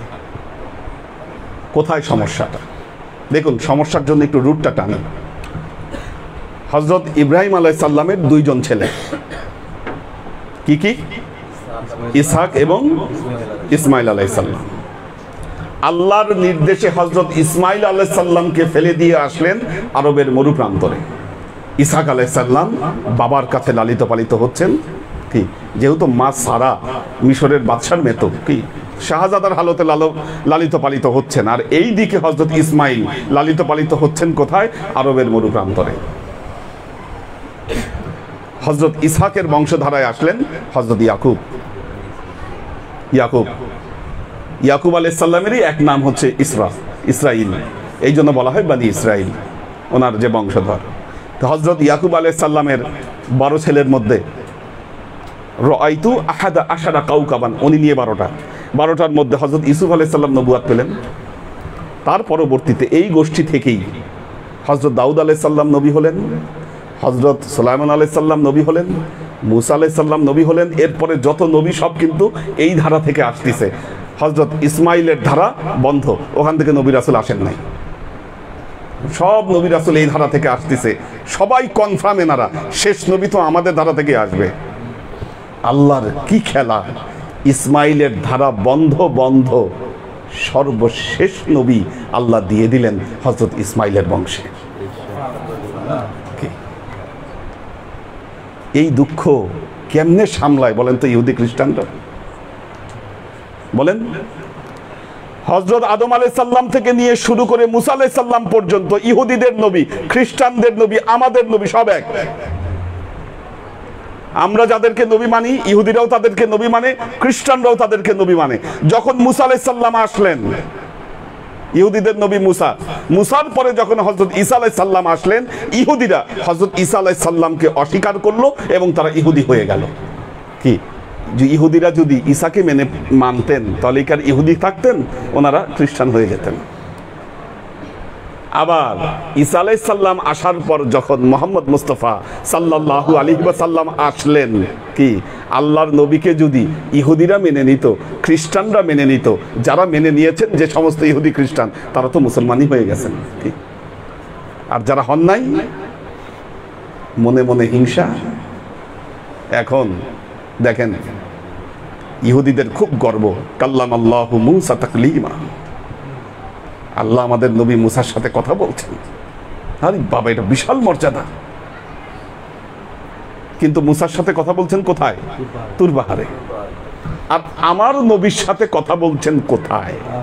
আমার নবীর সাথে কথা বলেছেন আল্লাহ তাআলা তার আরশে ডেকে নিয়ে দিদার দান করে আমার নবীর সাথে কথা বলেছেন।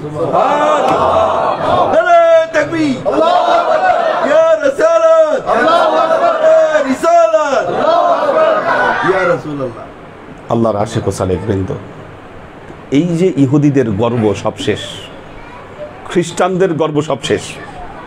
প্রত্যেক নবীকে আল্লাহ মুজিজা দিয়েছেন, এক একটা মুজিজা নবুয়তের সার্টিফিকেট স্বরূপ। আমার নবীকে আল্লাহ ৩,৫০০ মুজিজা দিয়েছিলেন। যত নবীর ভেতরে যত মুজিজা দেওয়া হয়েছিল সমস্ত মুজিজা একত্রিত করা হয়েছিল মুহাম্মদ মুস্তাফা সাল্লাল্লাহু আলাইহি ওয়াসাল্লামের উপরে। হযরত মুসা আলাইহিস সালাম লাঠি দিয়ে নীল নদের পানিকে দ্বিখণ্ডিত করেছেন।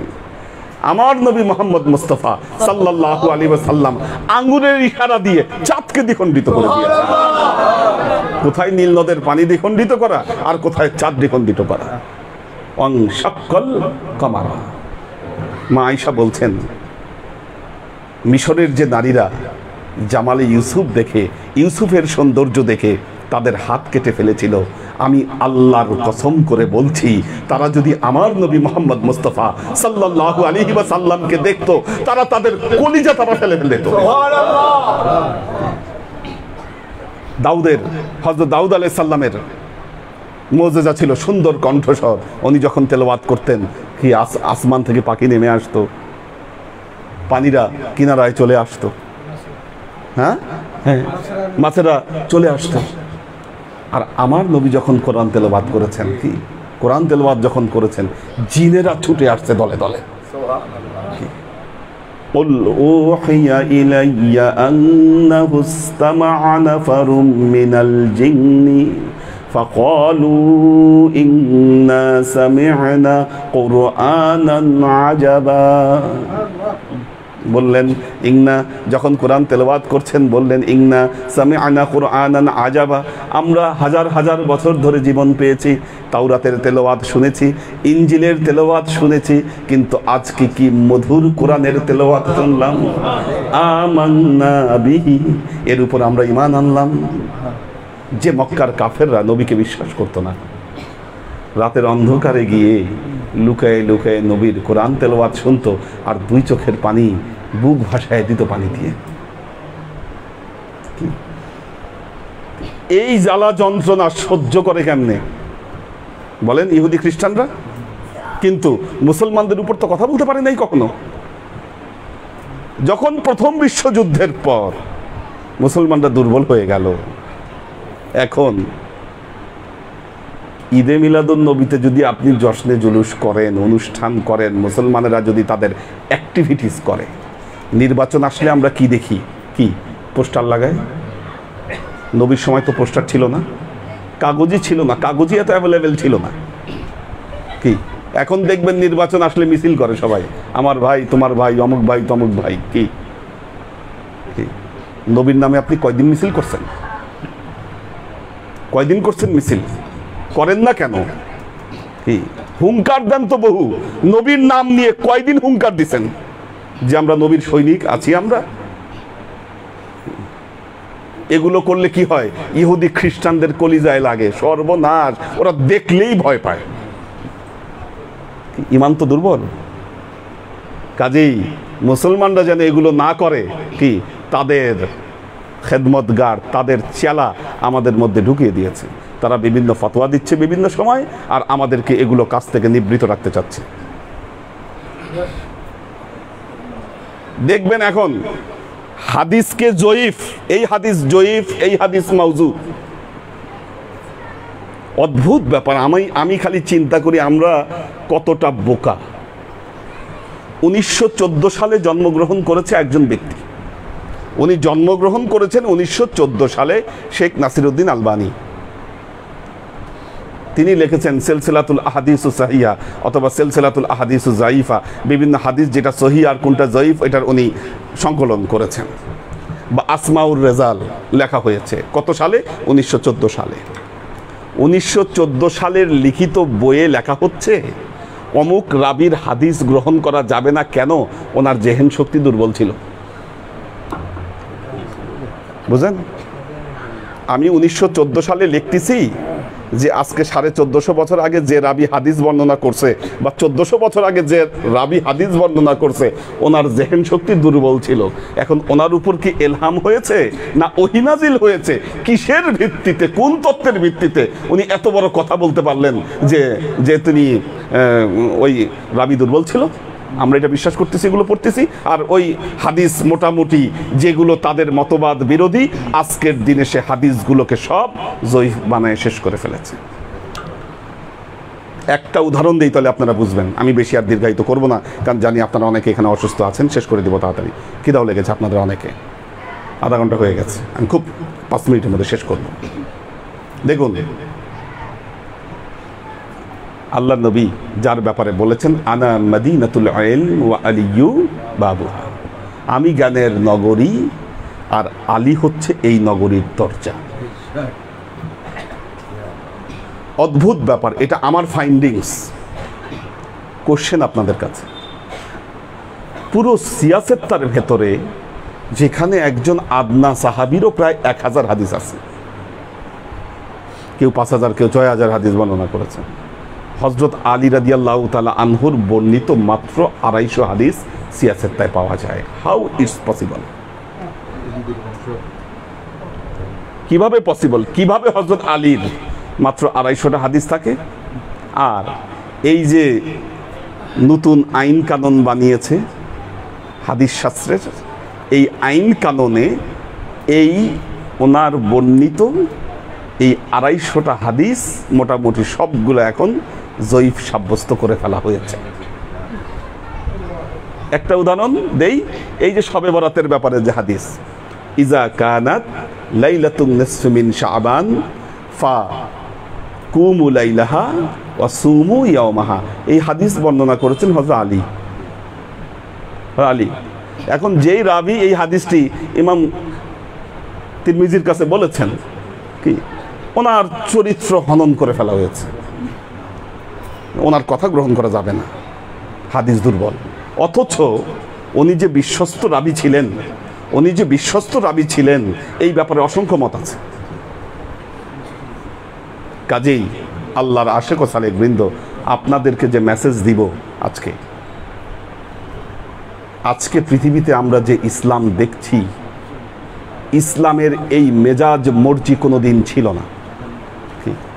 আজকে মুসলমানদের দুর্বলতার সুযোগে ইহুদি খ্রিস্টানরা মাথাচাড়া দিয়ে উঠেছে, তাদের দালালেরা আমাদের মধ্যে সক্রিয়ভাবে কাজ করে যাচ্ছে এবং আমাদের ঈমান আমলকে ধ্বংসের সমস্ত প্রচেষ্টা তারা করে যাচ্ছে।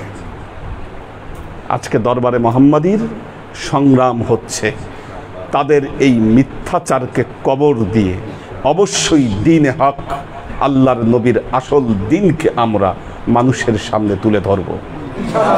যুগে যুগে এই প্রচেষ্টা হয়েছে, যুগে যুগে আল্লাহর ওয়ালিরা এর বিরুদ্ধে রুখে দাঁড়িয়েছেন, যার সবচাইতে বড় দৃষ্টান্ত আমাদের গাউসুল আজম আব্দুল কাদের জিলানী রহমতুল্লাহ আলাইহি। আজকে দেখবেন এই সমস্ত লোকেরা গাউসুল আজমেরও চরিত্র হনন করে, নাউজুবিল্লাহ। গাউসুল আজম তিনি কি করেছিলেন? আব্বাসী শাসন আমলে যখন বিভিন্ন দর্শনের বিভিন্ন ফিলোসফির সাথে ইসলাম মিশে গিয়ে ইসলামের অবস্থা শেষ হয়ে যাচ্ছে, তখন আব্দুল কাদের জিলানী রহমতুল্লাহ আলাইহি তিনি তরিকায় মুহাম্মাদীর ডাক দিয়েছিলেন। আল্লাহর আশেক ও সালেক বৃন্দ, আমার বক্তব্য দীর্ঘায়িত করব না। আজকে আমাদের এই ফ্ল্যাট উদ্বোধন করছি, আপনাদের প্রতি কৃতজ্ঞতা জ্ঞাপন করছি। সবাই এটা হওয়ার জন্য সবাই সম্পৃক্ত থেকেছেন, অনেক কষ্ট আপনারা অনেক সময় করেছেন। আমি একটা কথা বলি, আমি সৌভাগ্যবান, সবার কাছে স্বীকার করি যে আমার মুরিদরা আমাকে সত্যিকার অর্থে ভালোবাসে এবং তাদের ভালোবাসাটা নির্ভেজাল। কারণ বিভিন্ন দরবারে যখন যাই, ভাড়াটিয়া ভক্তি, ভাড়া করা ভক্তি দেখা যায়। কি হুজুরকে ভক্তি করছে, কিন্তু সেটার মধ্যে আন্তরিকতা নাই। কিন্তু আমি সৌভাগ্যবান, আমি সবার কাছে বলি যে এটা সৌভাগ্যবান, আমার মুরিদরা, আমার ভক্ত যারা আছেন, তারা সত্যিকার অর্থে অন্তর থেকে তারা আমাকে ভালোবাসেন, এটা আমি স্বীকার করি। এক মিনিটের তুমি দোয়া চাচ্ছি। আরবি ডিপার্টমেন্টের আমার প্রথম মুর্শিদ কেবলা বড় হুজুর আমার পিতা, তিনি আরবি সাহিত্য লিটারেচারের উপরে ছাত্র ছিলেন ঢাকাবাসী, এবং তিনি বলে গেছেন, আমাদেরকে ওসিয়ত করে গেছেন যে অ্যারাবিক অ্যান্ড ইসলামিক স্টাডিজ এই গুলোকে তোমরা চেষ্টা করবা ভবিষ্যতে যেন কলুষিত না হয়। উনি জানতেন, বুঝতেন যে প্রত্যেকটা শহীদ ডিপার্টমেন্টকে যেগুলো অ্যাকসেপ্টেবল এবং ট্রুথ সেগুলিকে কলঙ্কিত করার জন্য কিছু ভাড়াটিয়া এসে যাবে।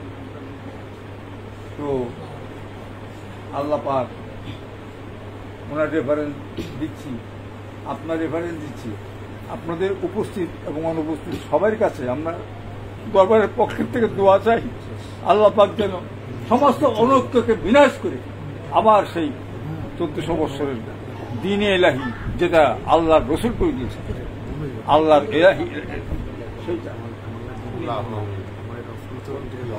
আল্লাহ কিন্তু আল্লাহ সেই ইলাহি আবার চালু করে। এবং আমাদের সাহাবা যারা আছেন এখানে, আমি দোয়া চাচ্ছি সবার কাছে, এখানে যারা আসেন তারা কিন্তু এই বিষয়ে পরিশ্রম করেন, অনেক পরিশ্রম করেন। এবং আমাদের এই পরিশ্রম এটা একেবারে আল্লাহর জন্য, তার জন্য কোথাও কখনো ওয়াজ মাহফিল করি না, যাই একমাত্র আল্লাহর জন্য। যেখানে যাই, যেখানে দৌড়ে বেড়াচ্ছি, এ কারণেই দৌড়ে বেড়াচ্ছি যেন সত্যকে প্রতিষ্ঠিত করা যায়, মিথ্যার চাপে যেন সত্য হারিয়ে না যায়। আল্লাহ আমাদের সবাইকে তৌফিক দান করুন। সবাই দোয়া করবেন, সবাই দোয়া করবেন। আমি যখন নিচে ছিলাম বিয়ের পর, প্রায় আমার বিয়ে হয়েছে কত 2009 থেকে 2021, কতদিন? 10 বছর। 10 বছর এক রুমে এক খাটে আমরা ঘুমাইছি, আমার কোনো অভিযোগ ছিল না, আলহামদুলিল্লাহ। ভালো ছিলাম, আনন্দে ঘুমাইতাম, কিচ্ছু না, সমস্যা হতো না কোনো। আপনারা এর ব্যবস্থা করছেন, আলহামদুলিল্লাহ, আরো ভালো। না হইলে যে খুব বেশি কিছু হতো এরকমও না। আল্লাহ নিজে সুন্দর, তিনি সুন্দরকে ভালোবাসেন, আমরা এইটার উপরে। তো আল্লাহ যখন যে হালে রাখে, সব হালতেই শুকরিয়া আল্লাহ। দোয়া করবেন সবাই। وأشرق البدر علينا واقتفت منه البدور مثل حسنك ما رعينا قط يا وجه السرور صلى الله على محمد صلى الله عليه وسلم صلى الله على محمد صلى الله عليه وسلم صلى الله على محمد صلى الله عليه وسلم يا حبيبي يا محمد يا عروس الخافقين يا مؤيد يا ممجد يا إمام القبلتين صلى الله على محمد صلى الله عليه وسلم صلى الله على محمد صلى الله عليه وسلم صلى الله على محمد صلى الله عليه وسلم وصلوات الله أحمد عدة أحرف الصدور أحمد الهدي محمد سيد وجه المنير صلى الله على محمد صلى الله عليه وسلم صلى الله على محمد صلى الله عليه وسلم صلى الله على محمد صلى الله عليه وسلم بلغ العلا بكماله كشف الدجى بجماله حسنت جميع خصاله صلوا عليه وآله سلموا يا قوم بر صلوا على صدر الأمين مصطفى ما جاء إلا رحمة للعالمين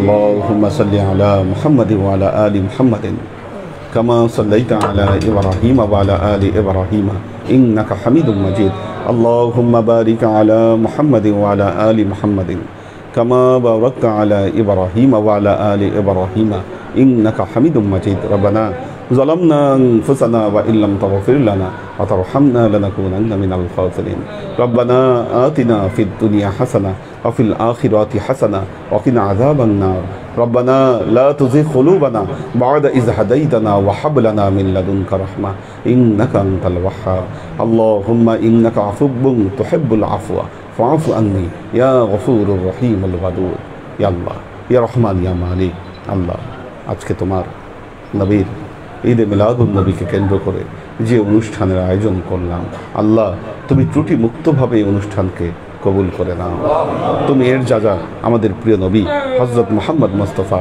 সাল্লাল্লাহু আলাইহি ওয়াসাল্লামের কাছে পৌঁছে দাও আল্লাহ আমাদের নবীর পরিবারবর্গের কাছে তুমি এর যাজাকে পৌঁছে দাও এই দুনিয়ার সমস্ত আম্বিয়াই কেরাম সাহাবাই কেরাম তাবাইন তাবে তাবাইন ওয়ালি আউলিয়া গাউস কুতুব আমাদের মা বাবা ভাই বোন আত্মীয় স্বজন এই দরবার থেকে যত পীর ভাই বোন চলে গেছে সবার রুহে আল্লাহ তুমি এর চাচাকে পৌঁছে দাও তুমি তোমার হাবিবের ওসিলায় আমাদের সবাইকে কবুল ক্ষমা করে দাও আমাদের জীবন থেকে সমস্ত অভাব অভিযোগ বালা মুসিবত দুঃখ কষ্ট রোগ শোককে দূরভূত করে দিয়ে দৃঢ় হস্তে তোমার দ্বীনের খেদমতের তৌফিক তুমি আমাদেরকে দান করো আজীবন যেন তোমার হেদায়েতের পথে প্রতিষ্ঠিত থাকতে পারি সে তৌফিক তুমি আমাদেরকে দান করো ইয়া আল্লাহ তুমি আমাদের ঘরগুলোকে তুমি তোমার রহমত দ্বারা পরিপূর্ণ করে দাও আল্লাহ সমস্ত বালা মুসিবত রোগ শোক থেকে তুমি আমাদেরকে হেফাজত করো আল্লাহ তোমার রহমত ছাড়া আমাদের জীবন আল্লাহ অচল আল্লাহ তুমি আমাদের সবার জীবনে তোমার খাস রহমত তুমি দান করো আল্লাহ আমাদের প্রাণপ্রিয় নবী হযরত মুহাম্মদ মুস্তাফা সাল্লাল্লাহু আলাইহি ওয়াসাল্লামের রুহানি তাওয়াজ্জু আল্লাহ তুমি আমাদের সবার জীবনে দান করো সুবহানা রাব্বিকা রাব্বিল ইজ্জাতি আম্মা ইয়াসিফুন সালামুন আলাল মুরসালিন আলহামদুলিল্লাহি রাব্বিল আলামিন ওয়াজআল আখিরু কালিমাতিনা ইনদাল মাউত লা ইলাহা ইল্লাল্লাহ মুহাম্মাদুর রাসূলুল্লাহ সাল্লাল্লাহু সুজন স্যারদেরকে অফিসে নিয়ে যাও আমার এসি আছে ওখানে স্যার ওখানে গিয়ে বসেন এখানে গরম তো আপনারা চলে যান নিচে ঠিক আছে নিচে আপনারা চলে যান সবাই আস্তে সিরিয়ালি নিচে চলে যান দরবারে চলে যান